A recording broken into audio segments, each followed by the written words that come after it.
Doctor Ranjit Singh ਦੀ ਪੁਸਤਕ ਹੈ ਸਤਰੰਗੀ ਪੀਂਗ ਮਹਿੰਦਰ ਸਿੰਘ ਰੰਧਾਵਾ। ਪਹਿਲਾ ਲੇਖ ਸਤਰੰਗੀ ਪੀਂਗ ਡਾਕਟਰ ਮਹਿੰਦਰ ਸਿੰਘ ਰੰਧਾਵਾ। ਮੈਂ ਜਦੋਂ ਪੰਜਾਬ ਐਗਰੀਕਲਚਰ ਯੂਨੀਵਰਸਿਟੀ ਵਿਖੇ ਸਿਖਲਾਈ ਪ੍ਰੋਗਰਾਮ ਦਾ ਮੁਖੀ ਸੀ ਤਾਂ ਸਾਡੇ ਕੋਲ ਸਿਖਲਾਈ ਅਧੀਨ IAS ਅਫਸਰ 1 ਮਹੀਨੇ ਲਈ ਸਿਖਲਾਈ ਲਈ ਆਉਂਦੇ ਸਨ। ਉਦੋਂ ਡਾਕਟਰ ਮਹਿੰਦਰ ਸਿੰਘ ਰੰਧਾਵਾ ਯੂਨੀਵਰਸਿਟੀ ਦੇ ਕੁਲਪਤੀ ਸਨ। ਇੱਕ ਸਿਖਲਾਈ ਪ੍ਰੋਗਰਾਮ ਦੇ ਦੂਜੇ ਦਿਨ ਮੈਂ ਇਹਨਾਂ ਅਫਸਰਾਂ ਨੂੰ ਯੂਨੀਵਰਸਿਟੀ ਵਿਖਾਉਣ ਲੈ ਕੇ ਗਿਆ। ਉਹ ਯੂਨੀਵਰਸਿਟੀ ਦੇ ਪਾਰਕਰ ਹਾਊਸ ਵਿੱਚ ਠਹਿਰੇ ਹੋਏ ਸਨ। ਉੱਥੋਂ ਤੁਰੇ ਤਾਂ ਪਹਿਲੀ ਇਮਾਰਤ ਕੈਰੋਂ ਕਿਸਾਨ ਘਰ ਸੀ। ਮੈਂ ਉਹਨਾਂ ਨੂੰ ਦੱਸਿਆ ਕਿ ਇਹ ਕਿਸਾਨ ਸਿਖਲਾਈ ਕੇਂਦਰ ਹੈ, ਜਿੱਥੇ ਉਹਨਾਂ ਦੇ ਰਹਿਣ ਦਾ ਵੀ ਵਧੀਆ ਪ੍ਰਬੰਧ ਹੈ। ਇਸ ਨੂੰ ਸਾਡੇ ਵਾਈਸ ਚਾਂਸਲਰ ਡਾਕਟਰ ਰੰਧਾਵਾ ਹੋਰਾਂ ਨੇ ਬਣਵਾਇਆ ਹੈ। ਉੱਥੋਂ ਅਗਲੇ ਪੜਾਅ ਉੱਤਰੀ ਭਾਰਤ ਦੇ ਪਾਣੀ ਵਸੀਲਿਆਂ ਦਾ ਅਜਾਇਬ ਘਰ ਸੀ। ਮੈਂ ਦੱਸਿਆ ਇਸ ਨੂੰ ਡਾਕਟਰ ਰੰਧਾਵਾ ਨੇ ਇੱਕ ਵਿਗਿਆਨੀ ਮਿਸਟਰ ਉੱਪਲ ਤੋਂ ਬਣਵਾਇਆ ਸੀ। ਅਗਲੀ ਇਮਾਰਤ ਯੂਨੀਵਰਸਿਟੀ ਲਾਇਬ੍ਰੇਰੀ ਸੀ। ਘਾਹ ਦੇ ਸੁੰਦਰ ਮੈਦਾਨ 'ਚ ਖੜੀ ਖੂਬਸੂਰਤ ਇਮਾਰਤ।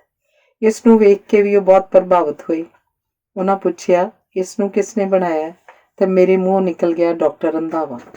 ਉਸ ਤੋਂ ਅੱਗੇ ਕਾਲਜ ਆਫ ਬੇਸਿਕ ਸਾਇੰਸਿਸ ਸੀ। ਖੇਤੀ ਯੂਨੀਵਰਸਿਟੀ ਵਿੱਚ ਇਹਦੀ ਲੋੜ ਬਾਰੇ ਜਾਣਕਾਰੀ ਦਿੱਤੀ ਤੇ ਮੈਨੂੰ ਆਖਣਾ ਪਿਆ ਕਿ ਇਹ ਵੀ ਡਾਕਟਰ ਰੰਧਾਵਾ ਦੀ ਹੀ ਸੋਚ ਹੈ। ਫਿਰ ਅਸੀਂ ਸੰਚਾਰ ਕੇਂਦਰ ਗਏ ਤੇ ਇਸ ਦੇ ਕੰਮਕਾਜ ਬਾਰੇ ਜਾਣਕਾਰੀ ਦਿੱਤੀ। ਇਹ ਵੀ ਡਾਕਟਰ ਰੰਧਾਵਾ ਦਾ ਹੀ ਸ਼ਾਹਕਾਰ ਸੀ। ਉਸ ਪਿੱਛੋਂ ਅਸੀਂ ਸਮਾਜਿਕ ਜੀਵਨ ਦਾ ਅਜਾਇਬ ਘਰ ਵੇਖਿਆ। ਇਹ ਕੋਈ 2 ਦਹਾਕੇ ਪਹਿਲਾਂ ਵਾਲੇ ਪੰਜਾਬ ਦੀ ਸੁੰਦਰ ਝਲਕ ਪੇਸ਼ ਕਰਦਾ ਸੀ। ਮੈਨੂੰ ਦੱਸਣਾ ਪਿਆ ਕਿ ਇਹ ਅਜਾਇਬ ਘਰ ਕੇਵਲ ਡਾਕਟਰ ਰੰਧਾਵਾ ਦੀ ਸੋਚ ਹੀ ਨਹੀਂ ਹੈ, ਸਗੋਂ ਇਸ ਨੂੰ ਉਹਨਾਂ ਆਪਣੇ ਸਾਹਮਣੇ ਬਣਵਾਇਆ ਹੈ ਤੇ ਦਰਸਾਈ ਗਈ ਸਾਰੀ ਸਮੱਗਰੀ ਪੰਜਾਬ ਦੇ ਪਿੰਡਾਂ ਤੇ ਸ਼ਹਿਰਾਂ ਵਿੱਚੋਂ ਉਹ ਆਪ ਇਕੱਠੀ ਕਰਕੇ ਲਿਆਏ ਸਨ। ਯੂਨੀਵਰਸਿਟੀ ਵਿਖੇ ਵੈਟਰਨਰੀ ਕਾਲਜ ਵੀ ਉਹਨਾਂ ਹੀ ਬਣਵਾਇਆ ਸੀ। ਉਹਨਾਂ ਨੂੰ ਸੜਕਾਂ ਕੰਢੇ ਲੱਗੇ ਰੁੱਖਾਂ ਨੇ ਬਹੁਤ ਪ੍ਰਭਾਵਿਤ ਕੀਤਾ। ਜਦੋਂ ਮੈਂ ਦੱਸਿਆ ਕਿ ਇਹਨਾਂ ਦੀ ਚੋਣ ਵੀ ਡਾਕਟਰ ਰੰਧਾਵਾ ਹੋਰਾਂ ਨੇ ਹੀ ਕੀਤੀ ਹੈ ਤਾਂ ਬਹੁਤ ਹੈਰਾਨ ਹੋਏ। ਉਸੇ ਸ਼ਾਮ ਮੈਂ ਉਹਨਾਂ ਨੂੰ ਯੂਨੀਵਰਸਿਟੀ ਦੇ ਬਾਹਰ ਬਣੇ ਰੋਜ਼ ਗਾਰਡਨ 'ਚ ਸੈਰ ਕਰਾਉਣ ਲੈ ਗਿਆ। ਇਸ ਪਾਰਕ ਨੂੰ ਵੇਖ ਉਹ ਬਹੁਤ ਪ੍ਰਭਾਵਿਤ ਹੋਏ। ਮੈਂ ਉਹਨਾਂ ਨੂੰ ਦੱਸਿਆ ਕਿ ਇਹ ਥਾਂ ਲੁਧਿਆਣੇ ਦੀ ਸਭ ਤੋਂ ਗੰਦੀ ਮੰਨੀ ਜਾਂਦੀ ਸੀ। ਉਹਨਾਂ ਵਿੱਚੋਂ ਇੱਕ ਨੇ ਮਖੌਲ ਕਰਨ ਦੇ ਲਹਿਜੇ 'ਚ ਆਖਿਆ, ਇਹਦਾ ਨਿਰਮਾਣ ਵੀ ਡਾਕਟਰ ਰੰਧਾਵਾ ਨੇ ਕੀਤਾ ਹੋਏਗਾ। ਮੈਨੂੰ ਆਖਣਾ ਪਿਆ, ਤੁਸੀਂ ਬਿਲਕੁਲ ਠੀਕ ਆਖਿਆ, ਇਹਦਾ ਨਿਰਮਾਣ ਵੀ ਡਾਕਟਰ ਰੰਧਾਵਾ ਨੇ ਹੀ ਕਰਵਾਇਆ ਹੈ। ਅਗਲੇ ਹਫ਼ਤੇ ਅਸੀਂ ਚੰਡੀਗੜ੍ਹ ਜਾਣਾ ਸੀ। ਰਾਹ 'ਚ ਕਿਸਾਨਾਂ ਦੇ ਕੁਝ ਫਾਰਮ ਵੀ ਵੇਖਣੇ ਸਨ। ਅਸੀਂ ਨੀਲੋਂ ਦੇ ਪੁਲ ਉੱਤੇ ਬਣੇ ਰੈਸਟੋਰੈਂਟ 'ਚ ਚਾਹ ਪੀਤੀ। ਮੈਨੂੰ ਦੱਸਣਾ ਪਿਆ ਕਿ ਇਹ ਵੀ ਡਾਕਟਰ ਰੰਧਾਵਾ ਦੀ ਸੋਚ ਦਾ ਹੀ ਨਤੀਜਾ ਹੈ। ਸੜਕਾਂ ਕੰਢੇ ਲੱਗੇ ਰੁੱਖਾਂ ਬਾਰੇ ਵੀ ਡਾਕਟਰ ਰੰਧਾਵਾ ਦਾ ਨਾਮ ਹੀ ਲੈਣਾ ਪਿਆ। ਪਿੰਡਾਂ ਨੂੰ ਜਾ ਰਹੀਆਂ ਪੱਕੀਆਂ ਤੇ ਸਿੱਧੀਆਂ ਸੜਕਾਂ ਵੀ ਡਾਕਟਰ ਰੰਧਾਵਾ ਦੀ ਦੂਰ ਦ੍ਰਿਸ਼ਟੀ ਦਾ ਹੀ ਸਿੱਟਾ ਸਨ। ਥਾਂ ਥਾਂ ਬਿਜਲੀ ਨਾਲ ਚੱਲ ਰਹੇ ਟਿਊਬਵੈੱਲਾਂ ਦੀ ਪਿਰਤ ਵੀ ਡਾਕਟਰ ਰੰਧਾਵਾ ਨੇ ਪਾਈ। ਜਿਸ ਕਿਸਾਨ ਦੇ ਅਸੀਂ ਗਏ ਉਹਦਾ ਸਾਦਾ ਪਰ ਫੁੱਲ ਬੂਟਿਆਂ ਨਾਲ ਸ਼ਿੰਗਾਰਿਆ ਫਾਰਮ ਹਾਊਸ ਸੀ। ਉਸ ਦੱਸਿਆ ਕਿ ਮਕਾਨ ਦਾ ਨਕਸ਼ਾ ਤੇ ਫੁੱਲ ਬੂਟੇ ਯੂਨੀਵਰਸਿਟੀ ਵੱਲੋਂ ਹੀ ਮਿਲੇ ਹਨ। ਡਾਕਟਰ ਰੰਧਾਵਾ ਨੇ ਸਾਰੇ ਸਕੂਲਾਂ, ਕਾਲਜਾਂ, ਸਾਂਝੇ ਅਦਾਰਿਆਂ ਤੇ ਕਿਸਾਨਾਂ ਨੂੰ ਮਕਾਨਾਂ ਦੇ ਨਕਸ਼ੇ ਬਣਾਉਣ ਤੇ ਫੁੱਲ ਬੂਟੇ ਲਗਾਉਣ ਦੀ ਸਹੂਲਤ ਦੇ ਰੱਖੀ ਸੀ। ਯੂਨੀਵਰਸਿਟੀ ਦੇ ਦੋਵੇਂ ਵਿਭਾਗ ਇਹ ਸੇਵਾ ਬੜੀ ਖੁਸ਼ੀ ਨਾਲ ਨਿਭਾ ਰਹੇ ਸਨ। ਚੰਡੀਗੜ੍ਹ ਦੀ ਖੂਬਸੂਰਤੀ, ਖਾਸ ਕਰਕੇ ਸੜਕਾਂ ਕੰਢੇ ਲੱਗੇ ਰੁੱਖਾਂ, ਰੋਜ਼ ਗਾਰਡਨ ਦੇ ਪਾਰਕਾਂ ਨੇ ਇਹਨਾਂ ਸਿੱਖਿਆਰਥੀਆਂ ਨੂੰ ਪ੍ਰਭਾਵਿਤ ਕੀਤਾ। ਉਹਨਾਂ ਨੂੰ ਕਲਾ, ਵਿਗਿਆਨ, ਅਜਾਇਬ ਘਰ ਤੇ ਰੌਕ ਗਾਰਡਨ ਵੀ ਦਿਖਾਏ। ਜਦੋਂ ਮੈਂ ਦੱਸਿਆ ਕਿ ਇਹਨਾਂ ਸਭਨਾਂ ਦਾ ਫੁਰਨਾ ਡਾਕਟਰ ਰੰਧਾਵੇ ਦਾ ਹੀ ਹੈ ਤਾਂ ਉਹਨਾਂ ਵਿੱਚੋਂ ਬਹੁਤਿਆਂ ਨੂੰ ਆਖਣਾ ਪਿਆ, ਇਹ ਕਿਵੇਂ ਹੋ ਸਕਦਾ ਹੈ? ਇੱਕ ਇਕੱਲਾ ਇਨਸਾਨ ਤੇ ਉਹ ਵੀ ਸਰਕਾਰੀ ਅਫਸਰ ਇੰਨਾ ਕੁਝ ਨਹੀਂ ਕਰ ਸਕਦਾ। ਮੈਨੂੰ ਆਖਣਾ ਪਿਆ ਕਿ ਅਗਲੇ ਹਫ਼ਤੇ ਡਾਕਟਰ ਰੰਧਾਵਾ ਨਾਲ ਤੁਹਾਡੀ ਮੁਲਾਕਾਤ ਰੱਖੀ ਹੈ, ਤੁਸੀਂ ਆਪ ਉਹਨਾਂ ਤੋਂ ਪੁੱਛ ਲੈਣਾ। ਅਗਲੇ ਹਫ਼ਤੇ ਡਾਕਟਰ ਰੰਧਾਵਾ ਨਾਲ ਉਹਨਾਂ ਦੀ ਮੁਲਾਕਾਤ ਰੱਖੀ ਗਈ। ਇਹ ਪ੍ਰੋਗਰਾਮ ਯੂਨੀਵਰਸਿਟੀ ਦੇ ਵਿਦਿਆਰਥੀ ਭਵਨ 'ਚ ਚੱਲ ਰਿਹਾ ਸੀ। ਡਾਕਟਰ ਰੰਧਾਵਾ ਸਮੇਂ ਦੇ ਬਹੁਤ ਪਾਬੰਦ ਸਨ। ਸਮੇਂ ਦੀ ਕਦਰ ਨਾ ਕਰਨ ਵਾਲਿਆਂ ਨਾਲੋਂ ਨਫ਼ਰਤ ਕਰਦੇ ਸਨ। ਉਹ ਠੀਕ ਸਮੇਂ ਸਿਰ ਆ ਗਏ ਤੇ ਆਪਣੀ ਮੁਲਾਕਾਤ ਦੇ 2 ਘੰਟਿਆਂ ਦੌਰਾਨ ਸਿੱਖਿਆਰਥੀਆਂ ਦੇ ਪ੍ਰਸ਼ਨਾਂ ਦੇ ਜਵਾਬ ਦਿੱਤੇ ਤੇ ਉਹਨਾਂ ਨੂੰ ਦ੍ਰਿੜ ਕਰਵਾਇਆ ਕਿ ਜੇਕਰ ਕੋਈ ਅਫਸਰ ਮਿਹਨਤ, ਇਮਾਨਦਾਰੀ ਤੇ ਪੂਰੀ ਦਿਲਚਸਪੀ ਨਾਲ ਕੰਮ ਕਰਦਾ ਹੈ ਤਾਂ ਇਸ ਤੋਂ ਵੀ ਵੱਧ ਪ੍ਰਾਪਤੀਆਂ ਕਰ ਸਕਦਾ ਹੈ। ਇਸ ਮੁਲਾਕਾਤ ਪਿੱਛੋਂ ਇਹਨਾਂ ਸਿੱਖਿਆਰਥੀਆਂ ਦੇ ਚਿਹਰੇ ਉੱਤੇ ਇੱਕ ਵਿਸ਼ੇਸ਼ ਪ੍ਰਾਪਤੀ ਦਾ ਝਲਕਾਰਾ ਨਜ਼ਰ ਆ ਰਿਹਾ ਸੀ ਤੇ ਉਹਨਾਂ ਡਾਕਟਰ ਸਾਹਿਬ ਦੇ ਪਾਏ ਪੂਰਨਿਆਂ ਅਨੁਸਾਰ ਚੱਲਣ ਦੀ ਵਚਨਬੱਧਤਾ ਨੂੰ ਪਰਪੱਕ ਕੀਤਾ। ਪਿਆਰੇ ਬੱਚਿਓ, ਇਸ ਘਟਨਾ ਦੀ ਚਰਚਾ ਕਰਨ ਦਾ ਮੰਤਵ ਵੀ ਇਹੋ ਹੈ ਕਿ ਅਸੀਂ ਡਾਕਟਰ ਰੰਧਾਵਾ ਦੇ ਜੀਵਨ ਤੋਂ ਪ੍ਰੇਰਨਾ ਲਈਏ। ਮਨੁੱਖੀ ਜੀਵਨ ਸਾਰੀਆਂ ਜੂਨੀਆਂ ਤੋਂ ਦੁਰਲੱਭ ਹੈ ਤੇ ਆਖਿਆ ਗਿਆ ਹੈ ਕਿ ਇਸ ਦੀ ਪ੍ਰਾਪਤੀ ਬੜੀ ਮੁਸ਼ਕਿਲ ਨਾਲ ਹੁੰਦੀ ਹੈ। ਰੋਜ਼ੀ ਰੋਟੀ ਤੇ ਆਪਣੇ ਆਰਾਮ ਲਈ ਤਾਂ ਸਾਰੇ ਜੀਵ ਯਤਨ ਕਰਦੇ ਹਨ। ਜੇ ਮਨੁੱਖ ਦੀਆਂ ਗਤੀਵਿਧੀਆਂ ਵੀ ਇਹਨਾਂ ਤੱਕ ਹੀ ਸੀਮਤ ਹੋ ਜਾਣ ਤਾਂ ਫਿਰ ਤਾਂ ਇਹ ਵਡਮੁੱਲਾ ਜੀਵਨ ਅਜਾਈਂ ਚਲਾ ਜਾਏਗਾ। ਦੂਜਿਆਂ ਲਈ ਕੀਤੀ ਨਿਸ਼ਕਾਮ ਸੇਵਾ ਨਾਲ ਹੀ ਮਨੁੱਖੀ ਜੀਵਨ ਸਫਲ ਆਖਿਆ ਜਾ ਸਕਦਾ ਹੈ। ਮਨੁੱਖਤਾ ਲਈ ਕੁਝ ਕਰਨ ਵਾਲੇ ਇਨਸਾਨ ਦਾ ਨਾਮ ਸਤਿਕਾਰ ਨਾਲ ਲਿਆ ਜਾਂਦਾ ਹੈ ਤੇ ਹਮੇਸ਼ਾ ਯਾਦ ਰੱਖਿਆ ਜਾਂਦਾ ਹੈ। ਲੋਕੀ ਡਾਕਟਰ ਰੰਧਾਵਾ ਨੂੰ ਪੰਜਾਬ ਦਾ 6ਵਾਂ ਦਰਿਆ ਆਖਦੇ ਹਨ, ਪਰ ਮੈਂ ਉਹਨਾਂ ਨੂੰ ਸਤਰੰਗੀ ਪੀਂਘ ਆਖਿਆ। ਉਹਨਾਂ ਅੰਦਰ ਅਨੇਕਾਂ ਗੁਣ ਸਨ, ਪਰ ਮੈਂ ਇਹਨਾਂ ਵਿੱਚੋਂ 7 ਪ੍ਰਮੁੱਖ ਗੁਣਾਂ ਨੂੰ ਨਿਖੇੜਨ ਦਾ ਯਤਨ ਕੀਤਾ, ਜਿਨ੍ਹਾਂ ਵਿੱਚ ਉਹਨਾਂ ਨੇ ਉੱਚੀਆਂ ਉਡਾਰੀਆਂ ਮਾਰੀਆਂ ਹਨ।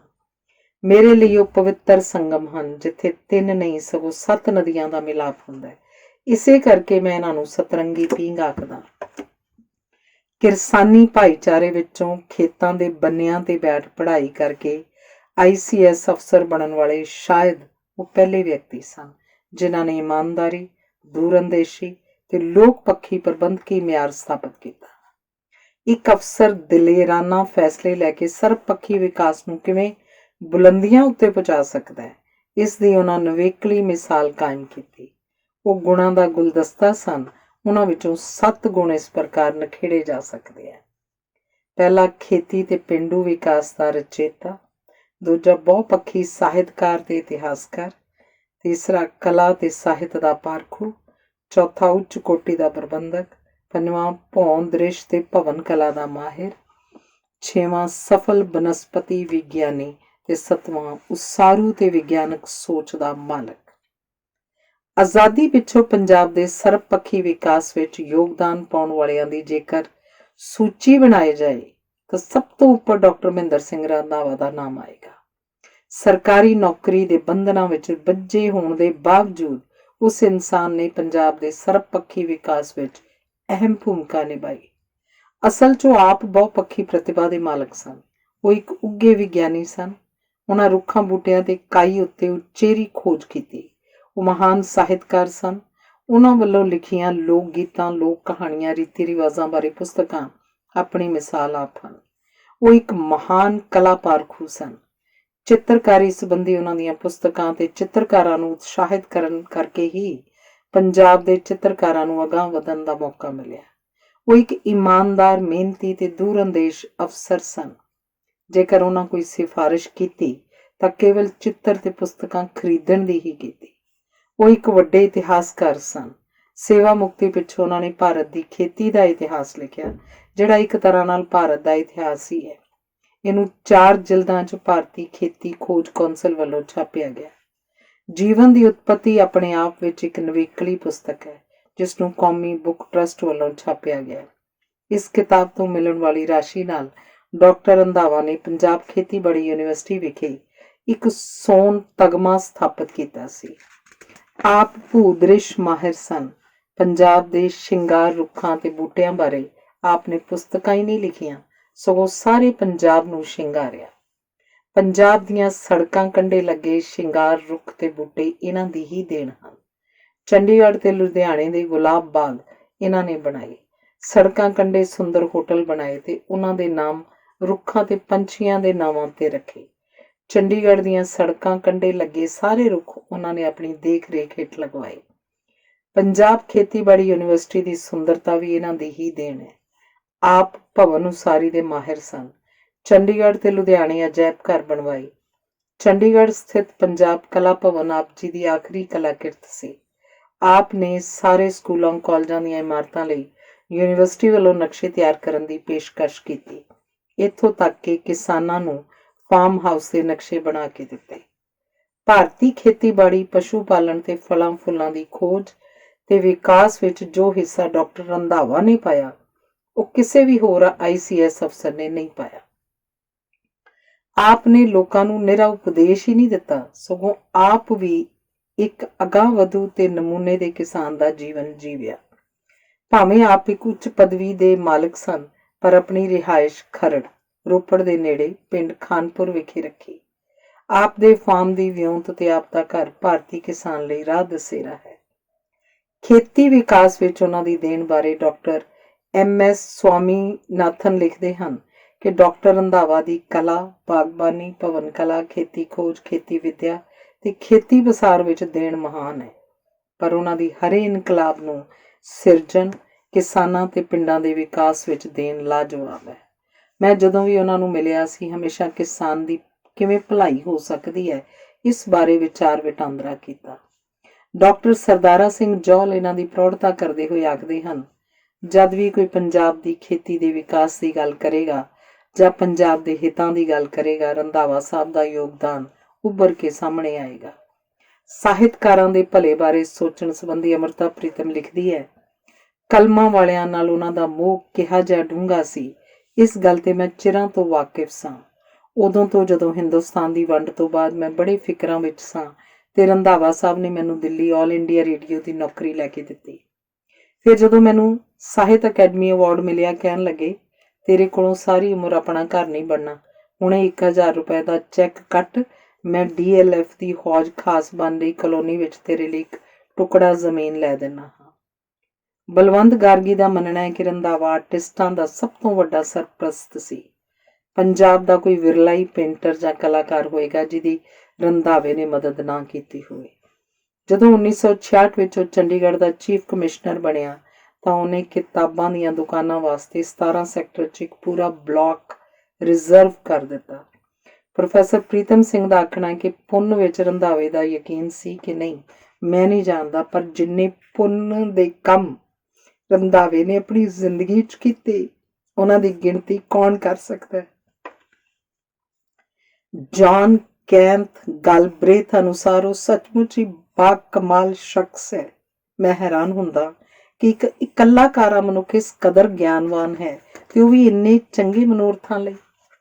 ਆਖਿਰ ਵਿੱਚ ਮੈਂ ਪ੍ਰਸਿੱਧ ਪੱਤਰਕਾਰ ਤੇ ਲੇਖਕ ਖੁਸ਼ਵੰਤ ਸਿੰਘ ਹੋਰਾਂ ਦੇ ਵਿਚਾਰ ਸਾਂਝੇ ਕਰਨਾ ਚਾਹਾਂਗਾ। ਪੰਜਾਬ ਜਿੰਨਾ ਇਸ ਬੰਦੇ ਦਾ ਰਿਣੀ ਹੈ, ਉਹਨਾਂ ਕਿਸੇ ਹੋਰ ਪੰਜਾਬੀ ਦਾ ਨਹੀਂ। ਉਸਨੇ ਸੂਬੇ ਨੂੰ ਆਪਣੇ ਪੈਰਾਂ ਤੇ ਖੜਾ ਕਰ ਦਿੱਤਾ ਤੇ ਉਹਦੀ ਰੂਹ ਨੂੰ ਸੁਰਜੀਤ ਕੀਤਾ। ਉਹ ਝਟਪਟ ਫੈਸਲਾ ਲੈ ਲੈਂਦਾ ਸੀ, ਜਿਵੇਂ ਉਹਦੇ ਅੰਦਰ ਬਣੀ ਬਣਾਈ ਮਸ਼ੀਨ ਧਰੀ ਹੋਵੇ ਜੋ ਠੀਕ ਤੇ ਗਲਤ ਵਿਚਕਾਰ ਨਿਰਣਾ ਕਰ ਦੇਵੇ। ਜੇਕਰ ਮੈਨੂੰ ਕੋਈ ਆਖੇ ਕਿ ਮੈਂ ਆਪਣੇ ਜੀਵਨ ਦੀ ਸੈਂਚਰੀ ਵਿੱਚ ਕਿਸੇ ਇੱਕ ਦਾ ਨਾਂ ਲਵਾਂ ਜਿਹੜਾ ਸੱਚਮੁੱਚ ਅਨੋਖਾ ਤੇ ਭੁੱਲ ਸੀ, ਤਾਂ ਬਿਨਾਂ ਝਿਜਕ ਕਹਾਂਗਾ, ਮਹਿੰਦਰ ਸਿੰਘ ਰੰਧਾਵਾ। ਬਚਪਨ ਤੇ ਪੜ੍ਹਾਈ। ਸਾਡੇ ਨਾਇਕ ਮਹਿੰਦਰ ਸਿੰਘ ਦਾ ਜਨਮ 2 ਫਰਵਰੀ 1908 ਨੂੰ ਸਰਦਾਰ ਸ਼ੇਰ ਸਿੰਘ ਦੇ ਘਰ ਹੋਇਆ। ਹੁਸ਼ਿਆਰਪੁਰ ਜ਼ਿਲ੍ਹੇ ਦਾ ਪਿੰਡ ਬੋਦਲਾਂ ਉਹਨਾਂ ਦਾ ਜੱਦੀ ਪਿੰਡ ਹੈ। ਇਹ ਜੋੜੇ ਭਰਾ ਸਨ। ਇਹਨਾਂ ਦੇ ਮਾਤਾ ਜੀ ਦਾ ਨਾਮ ਬਚਿੰਤ ਕੌਰ ਸੀ। ਇਹਨਾਂ ਦੇ ਪਿਤਾ ਤਹਿਸੀਲਦਾਰ ਸਨ ਤੇ ਸਾਰੇ ਪੰਜਾਬ 'ਚ ਬਦਲੀਆਂ ਹੁੰਦੀਆਂ ਰਹਿੰਦੀਆਂ ਸਨ, ਪਰ ਆਪ ਦੇ ਬਚਪਨ ਦਾ ਬਹੁਤ ਸਮਾਂ ਪਿੰਡ ਵਿੱਚ ਹੀ ਬੀਤਿਆ। ਇਸ ਤਰ੍ਹਾਂ ਆਪ ਪਿੰਡਾਂ ਦੇ ਆਮ ਬੰਦਿਆਂ ਵਾਂਗ ਖੇਤਾਂ ਵਿੱਚ ਖੇਡਦੇ ਹੀ ਵੱਡੇ ਹੋਏ। ਕੁਝ ਸਮਾਂ ਪਿੰਡ ਰਹਿ ਕੇ ਪੜ੍ਹਾਈ ਵੀ ਕੀਤੀ। ਇਹਨਾਂ ਦਾ ਸਕੂਲ ਪਿੰਡ ਤੋਂ ਕੋਈ 3 ਮੀਲ ਦੂਰ ਸੀ, ਜਿੱਥੇ ਪੈਦਲ ਹੀ ਜਾਣਾ ਪੈਂਦਾ ਸੀ। ਬਚਪਨ ਤੋਂ ਆਪ ਨੂੰ ਪੜ੍ਹਨ ਦਾ ਵਧੇਰੇ ਸ਼ੌਕ ਸੀ ਤੇ ਖੇਡਾਂ ਵਿੱਚ ਘੱਟ ਹੀ ਹਿੱਸਾ ਲੈਂਦੇ ਸਨ। ਪਿੰਡ ਰਹਿੰਦਿਆਂ ਘੋੜ ਸਵਾਰੀ ਦਾ ਸ਼ੌਕ ਜ਼ਰੂਰ ਪੈਦਾ ਹੋ ਗਿਆ ਸੀ। ਉਦੋਂ ਸਵਾਰੀ ਦਾ ਮੁੱਖ ਸਾਧਨ ਘੋੜਾ ਜਾਂ ਟਾਂਗਾ ਹੀ ਹੁੰਦਾ ਸੀ। ਛੋਟੀ ਉਮਰ ਵਿੱਚ ਹੀ ਇਹਨਾਂ ਦੇ ਮਾਤਾ ਜੀ ਸੁਰਗਵਾਸ ਹੋ ਗਏ। ਇੰਜ ਮਾਂ ਦੇ ਪਿਆਰ ਦਾ ਨਿੱਘ ਬਹੁਤਾ ਨਾ ਮਾਣ ਸਕੇ। ਆਪ ਜੀ ਨੇ 10ਵੀਂ ਖਾਲਸਾ ਹਾਈ ਸਕੂਲ ਮੁਕਤਸਰ ਤੋਂ 1924 'ਚ ਪਾਸ ਕੀਤੀ। ਇਹਨਾਂ ਨੂੰ ਅੱਗੇ ਪੜ੍ਹਨ ਦਾ ਸ਼ੌਕ ਸੀ। ਅਗਲੇਰੀ ਪੜ੍ਹਾਈ ਲਈ ਮਿਸ਼ਨ ਕਾਲਜ ਲਾਹੌਰ ਵਿਖੇ ਦਾਖਲਾ ਲਿਆ। ਮਿਸ਼ਨ ਕਾਲਜ 'ਚ ਦਾਖਲਾ ਇਸ ਕਰਕੇ ਲੈਣਾ ਪਿਆ ਕਿਉਂਕਿ ਸਰਕਾਰੀ ਕਾਲਜ ਵਿੱਚ ਅਮੀਰਾਂ ਦੇ ਬੱਚੇ ਪੜ੍ਹਦੇ ਸਨ ਤੇ ਉਹਨਾਂ ਵਾਂਗ ਖਰਚਾ ਕਰਨਾ ਔਖਾ ਸੀ। ਆਪ ਨੂੰ ਹਿਸਾਬ ਵਿੱਚ ਬਹੁਤੀ ਦਿਲਚਸਪੀ ਨਹੀਂ ਸੀ, ਇਸੇ ਕਰਕੇ ਇੱਥੇ ਸਾਇੰਸ ਗਰੁੱਪ ਚੁਣਿਆ, ਮੈਡੀਕਲ। ਇਸ ਪੜ੍ਹਾਈ ਨੇ ਇਹਨਾਂ ਦੀ ਰੁਚੀ ਬਨਸਪਤੀ ਵਿਗਿਆਨ 'ਚ ਬਣਾ ਦਿੱਤੀ ਤੇ MSc ਤੱਕ ਇਸ ਵਿਸ਼ੇ 'ਚ ਪੜ੍ਹਾਈ ਕੀਤੀ। ਉਚੇਰੀ ਪੜ੍ਹਾਈ ਸਮੇਂ ਇਹਨਾਂ ਨੇ ਪਾਣੀ ਵਿੱਚ ਜੰਮੀਆਂ ਕਾਈਆਂ ਉੱਤੇ ਖੋਜ ਕੀਤੀ, ਜਿਹਦੀ ਚੋਖੀ ਪ੍ਰਸ਼ੰਸਾ ਹੋਈ। ਕਾਲਜ ਵਿੱਚ ਦਾਖਲ ਹੋਇਆਂ ਮਸਾਂ 3 ਕੁ ਮਹੀਨੇ ਹੀ ਹੋਏ ਸਨ ਕਿ ਇਹਨਾਂ ਦੇ ਪਿਤਾ ਜੀ ਅਕਾਲ ਚਲਾਣਾ ਕਰ ਗਏ। ਘਰ ਦੀ ਮਾਲੀ ਹਾਲਤ ਮਾੜੀ ਹੋ ਗਈ। ਰਿਸ਼ਤੇਦਾਰਾਂ ਨੇ ਸਲਾਹ ਦਿੱਤੀ ਕਿ ਪੜ੍ਹਾਈ ਛੱਡ ਕੇ ਕੋਈ ਨੌਕਰੀ ਕਰ ਲਈ ਜਾਏ, ਪਰ ਆਪਣੇ ਪ੍ਰੋਫੈਸਰ ਦੀ ਪ੍ਰੇਰਨਾ ਸਦਕਾ ਇਹਨਾਂ ਨੇ ਪੜ੍ਹਾਈ ਜਾਰੀ ਰੱਖਣ ਦਾ ਫੈਸਲਾ ਕੀਤਾ। ਜੀਵ ਵਿਗਿਆਨ ਦੀ ਪੜ੍ਹਾਈ ਬਾਰੇ ਉਹ ਲਿਖਦੇ ਹਨ ਕਿ ਇਸ ਵਿਸ਼ੇ ਨੇ ਮੇਰੀਆਂ ਅੱਖਾਂ ਖੋਲ੍ਹ ਦਿੱਤੀਆਂ। ਇਸ ਦੇ ਪੜ੍ਹਨ ਤੋਂ ਲੱਗਾ ਕਿ ਜ਼ਿੰਦਗੀ ਦੀ ਉਤਪਤੀ ਤੇ ਵਿਕਾਸ ਕਿਵੇਂ ਹੋਇਆ। ਉਹਨਾਂ ਦਾ ਦ੍ਰਿੜ ਵਿਸ਼ਵਾਸ ਵਿਗਿਆਨ ਉੱਤੇ ਹੋ ਗਿਆ। ਉਹਨਾਂ ਨੂੰ ਕਿਤਾਬੀ ਕੀੜਾ ਹੀ ਆਖਿਆ ਜਾ ਸਕਦਾ ਹੈ। ਆਪਣੀ ਪੜ੍ਹਾਈ ਬਾਰੇ ਉਹ ਦੱਸਦੇ ਹਨ ਕਿ ਮੈਂ ਜਮਾਤ 'ਚ ਪੂਰੇ ਧਿਆਨ ਨਾਲ ਪ੍ਰੋਫੈਸਰਾਂ ਦੇ ਲੈਕਚਰ ਸੁਣਦਾ ਤੇ ਉਹਨਾਂ ਨੂੰ ਨੋਟ ਕਰਦਾ।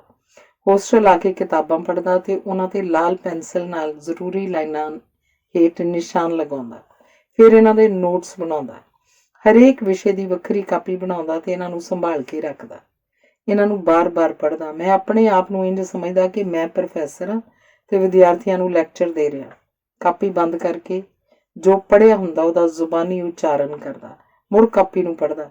ਜੇਕਰ ਕੁਝ ਬੋਲਣ ਸਮੇਂ ਰਹਿ ਜਾਂਦਾ ਤਾਂ ਉਹਨੂੰ ਮੁੜ ਕੇ ਯਾਦ ਕਰਦਾ। ਅੰਗਰੇਜ਼ੀ ਭਾਸ਼ਾ ਵਿੱਚ ਉਹਨਾਂ ਦੀ ਵਧੇਰੇ ਦਿਲਚਸਪੀ ਸੀ। ਸਕੂਲ ਪੜ੍ਹਦਿਆਂ ਹੀ ਉਹਨਾਂ ਮੁਕਤਸਰ ਦੀ ਸਰਕਾਰੀ ਲਾਇਬ੍ਰੇਰੀ 'ਚ ਜਿੰਨੀਆਂ ਕਿਤਾਬਾਂ ਸਨ ਸਭ ਪੜ੍ਹ ਲਈਆਂ ਸਨ। ਇਸੇ ਕਰਕੇ ਸ਼ਾਇਦ ਉਹਨਾਂ ਨੂੰ ਕਿਤਾਬਾਂ ਲਿਖਣ ਦਾ ਸ਼ੌਕ ਪੈਦਾ ਹੋਇਆ। ਲਾਇਬ੍ਰੇਰੀ ਦੀ ਮਹੱਤਤਾ ਨੂੰ ਸਮਝਦਿਆਂ ਹੋਇਆ ਉਹਨਾਂ ਆਪਣੀ ਨੌਕਰੀ ਦੌਰਾਨ ਪਿੰਡਾਂ ਵਿੱਚ ਲਾਇਬ੍ਰੇਰੀਆਂ ਖੋਲ੍ਹਣ ਵੱਲ ਵਿਸ਼ੇਸ਼ ਧਿਆਨ ਦਿੱਤਾ ਸੀ। ਇੰਟਰ ਦਾ ਇਮਤਿਹਾਨ ਦੇ ਕੇ ਉਹ ਆਪਣੇ ਇੱਕ ਭਰਾ ਦੇ ਫਾਰਮ ਤਹਿਸੀਲ ਚੀਚਾ ਵਤਨੀ ਚਲੇ ਗਏ। ਪਲੇਗ ਪੈਣ ਕਰਕੇ ਲੋਕੀ ਖੇਤਾਂ ਵਿੱਚ ਝੁੱਗੀਆਂ ਬਣਾ ਕੇ ਰਹਿ ਰਹੇ ਸਨ। ਇੰਜੇ ਗਰਮੀਆਂ ਇਹਨਾਂ ਇੱਕ ਝੁੱਗੀ ਵਿੱਚ ਕੱਟੀਆਂ ਜਿੱਥੇ ਪੱਖਾ ਤਾਂ ਦੂਰ ਹਵਾ ਦਾ ਬੁੱਲਾ ਵੀ ਨਹੀਂ ਆਉਂਦਾ ਸੀ। ਜਦੋਂ ਨਤੀਜਾ ਨਿਕਲਿਆ ਤਾਂ ਆਪ ਆਪਣੇ ਕਾਲਜ ਵਿੱਚ ਪਹਿਲੇ ਤੇ ਸਾਰੇ ਸੂਬੇ ਵਿੱਚ ਤੀਜੇ ਸਥਾਨ ਤੇ ਆਏ। ਆਪ ਜੀ ਨੂੰ ਬਨਸਪਤੀ ਵਿਗਿਆਨ ਬੋਟਨੀ 'ਚ ਵਧੇਰੇ ਦਿਲਚਸਪੀ ਸੀ, ਜਿਸ ਦੀ ਪੜ੍ਹਾਈ ਸਰਕਾਰੀ ਕਾਲਜ ਵਿੱਚ ਵਧੀਆ ਸੀ। ਇੰਜ ਅਗਲੀ ਪੜ੍ਹਾਈ ਲਈ ਉਹ ਸਰਕਾਰੀ ਕਾਲਜ ਲਾਹੌਰ 'ਚ ਦਾਖਲ ਹੋ ਗਏ। ਲਾਹੌਰ ਪੜ੍ਹਦਿਆਂ ਹੀ ਸੋਭਾ ਸਿੰਘ ਚਿੱਤਰਕਾਰ ਨਾਲ ਮੁਲਾਕਾਤ ਹੋਈ। BSc ਦੇ ਆਖਰੀ ਇਮਤਿਹਾਨ ਸਮੇਂ ਤਾਂ ਇੰਨੀ ਮਿਹਨਤ ਕੀਤੀ ਕਿ ਨੀਂਦ ਹੀ ਆਉਣੋਂ ਹਟ ਗਈ। ਫਿਰ ਵੀ ਪਹਿਲੇ ਦਰਜੇ 'ਚ ਪਾਸ ਹੋ ਗਏ। ਪੜ੍ਹਾਈ ਦਾ ਸ਼ੌਕ ਜਾਰੀ ਸੀ। MSc 'ਚ ਦਾਖਲਾ ਲੈ ਲਿਆ। ਉੱਲੀ ਤੇ ਕਾਈ ਨੂੰ ਮੁੱਢਲੇ ਬੂਟੇ ਆਖਿਆ ਜਾਂਦਾ। ਇਹਨਾਂ ਨੇ ਆਪਣੀ ਖੋਜ ਕਾਈ ਉੱਤੇ ਕੀਤੀ ਤੇ 1932 ਵਿੱਚ MSc ਪਾਸ ਕਰ ਲਈ। ਪੜ੍ਹਾਈ ਪੂਰੀ ਕਰਕੇ ਪਿੰਡ ਆ ਗਏ। ਹੁਣ ਸੁੱਝਦਾ ਨਹੀਂ ਸੀ ਕੀ ਕੀਤਾ ਜਾਏ। ਖੇਤੀ ਕਰਨ ਦਾ ਵਿਚਾਰ ਆਇਆ, ਪਰ ਕਿਸਾਨੀ ਦੀ ਉਦੋਂ ਬਹੁਤ ਹੀ ਭੈੜੀ ਹਾਲਤ ਸੀ। ਨੌਕਰੀ ਲਈ ਹੱਥ ਪੈਰ ਮਾਰੇ ਪਰ ਕੁਝ ਨਾ ਬਣਿਆ। ਸਕੂਲ 'ਚ ਪੜ੍ਹਦਿਆਂ ਉਹਨਾਂ ਨੇ ਕਦੇ ਲਾਇਬ੍ਰੇਰੀ ਵਿੱਚ ICS ਤੇ ਹੋਰ ਮੁਕਾਬਲਿਆਂ ਦੇ ਪਰਚੇ ਵੇਖੇ ਸਨ ਤੇ ਉਦੋਂ ਆਪਣੇ ਨਾਮ ਨਾਲ ਗਵਰਨਰ ਪੰਜਾਬ ਲਿਖਣਾ ਸ਼ੁਰੂ ਕਰ ਦਿੱਤਾ ਸੀ। ਇਹਨਾਂ ਨੂੰ ਖਿਆਲ ਆਇਆ ਕਿ ਕਿਉਂ ਨਾ ICS ਦਾ ਇਮਤਿਹਾਨ ਦਿੱਤਾ ਜਾਵੇ। ਪਰ ਤਹਿਸੀਲਦਾਰ ਦੇ ਮੁੰਡੇ ਨੂੰ ਡਿਪਟੀ ਕਮਿਸ਼ਨਰ ਤਾਂ ਬਣਨਾ ਹੀ ਚਾਹੀਦਾ, ਪਰ ਇਹ ਇਮਤਿਹਾਨ ਬੜਾ ਔਖਾ ਸੀ ਤੇ ਕੇਵਲ ਪਹਿਲੇ 10 ਦੀ ਹੀ ਚੋਣ ਹੁੰਦੀ ਸੀ। ਇਹ ਇੱਕ ਚੁਣੌਤੀ ਸੀ ਜਿਸ ਨੂੰ ਇਹਨਾਂ ਸਵੀਕਾਰ ਕੀਤਾ ਤੇ ਇਮਤਿਹਾਨ ਲਈ ਦਾਖਲੇ ਦਾ ਫਾਰਮ ਭਰ ਦਿੱਤਾ। ਦਾਖਲਾ ਫੀਸ 50 ਰੁਪਏ ਸੀ। ਘਰੋਂ ਹੋਰ ਪੈਸੇ ਮੰਗਣ ਦਾ ਹੌਸਲਾ ਨਹੀਂ ਸੀ। ਆਪ ਨੇ ਦਿੱਲੀ ਰਹਿੰਦੇ ਇੱਕ ਦੋਸਤ ਨੂੰ ਬੇਨਤੀ ਕੀਤੀ ਤੇ ਉਹਨੇ ਇਹਨਾਂ ਦਾ ਦਾਖਲਾ ਭਰਿਆ। ਹੁਣ ਫਿਕਰ ਸੀ ਕਿ ਇਮਤਿਹਾਨ ਦੀ ਤਿਆਰੀ ਕਿਵੇਂ ਕੀਤੀ ਜਾਏ। ਪਿੰਡ ਰਹਿ ਕੇ ਤਾਂ ਪੜ੍ਹਿਆ ਨਹੀਂ ਸੀ ਜਾ ਸਕਦਾ। ਪੜ੍ਹਿਆ ਲਿਖਿਆ ਮੁੰਡਾ ਵਿਹਲਾ ਬੈਠਾ ਹੋਵੇ, ਪਿੰਡਾਂ ਵਾਲੇ 100 ਗੱਲਾਂ ਬਣਾਉਂਦੇ ਹਨ। ਆਪ ਆਪਣੇ ਦੂਜੇ ਭਰਾ ਹਰਕਿਸ਼ਨ ਸਿੰਘ ਕੋਲ ਬੀਕਾਨੇਰ ਦੀ ਬਾਰ 'ਚ ਗਜ ਸਿੰਘਪੁਰ ਚਲੇ ਗਏ। ਉੱਥੇ ਰਹਿਣ ਲਈ ਕੱਚੇ ਕੋਠੇ ਸਨ। ਆਪ ਲਿਖਦੇ ਹਨ, ਮੈਂ ਇੱਕ ਕੱਚੇ ਕੋਠੇ 'ਚ ਰਹਿੰਦਾ ਸਾਂ ਤੇ ਸਾਹਮਣੇ ਪਾਣੀ ਦਾ ਖਾਲ ਸੀ। ਰੁੱਖ ਇੱਥੇ ਕੋਈ ਨਹੀਂ ਸੀ। ਖਾਲੇ ਕੋਲ ਮੈਂ ਇੱਕ ਛੱਪਰ ਪਵਾਇਆ ਤੇ ਉਹਦੇ ਹੇਠ ਢਿੱਲੀ ਜੀ ਇੱਕ ਮੁੰਜ ਦੀ ਮੰਜੀ ਰੱਖ ਲਈ। ਇਸ ਮੰਜੀ ਉੱਤੇ ਬੈਠ ਮੈਂ ਆਪਣਾ ਤਪ ਕਰਨਾ ਸ਼ੁਰੂ ਕਰ ਦਿੱਤਾ। ਸਵੇਰੇ 7 ਵਜੇ ਦੁੱਧ ਦਾ ਗਲਾਸ ਪੀ ਕੇ ਪੜ੍ਹਨਾ ਸ਼ੁਰੂ ਕਰ ਦਿੰਦਾ ਤੇ 1 ਵਜੇ ਦੁਪਹਿਰੇ ਉੱਠਦਾ। ਦਹੀਂ ਤੇ ਮਾਂਹ ਦੀ ਦਾਲ ਨਾਲ 2 ਫੁਲਕੇ ਖਾਂਦਾ। 1 ਘੰਟਾ ਆਰਾਮ ਕਰਕੇ ਮੈਂ ਫਿਰ 2 ਵਜੇ ਪੜ੍ਹਨਾ ਸ਼ੁਰੂ ਕਰ ਦਿੰਦਾ ਤੇ ਸ਼ਾਮ ਦੇ 6 ਵਜੇ ਤੱਕ ਪੜ੍ਹਦਾ ਤੇ ਮੁੜ 1 ਘੰਟਾ ਸੈਰ ਕਰਦਾ। ਪਹਿਲੀ ਵਾਰ ਇਮਤਿਹਾਨ ਜਨਵਰੀ 1931 'ਚ ਹੋਇਆ, ਪਰ ਆਪ ਦਾ 19ਵਾਂ ਨੰਬਰ ਆਇਆ। ਆਪਣੀ ਹਿੰਮਤ ਨਾ ਹਾਰੀ, ਹੋਰ ਸਖਤ ਮਿਹਨਤ ਕੀਤੀ ਤੇ ਅਗਲੇ ਸਾਲ ਮੁੜ ਇਮਤਿਹਾਨ ਦਿੱਤਾ।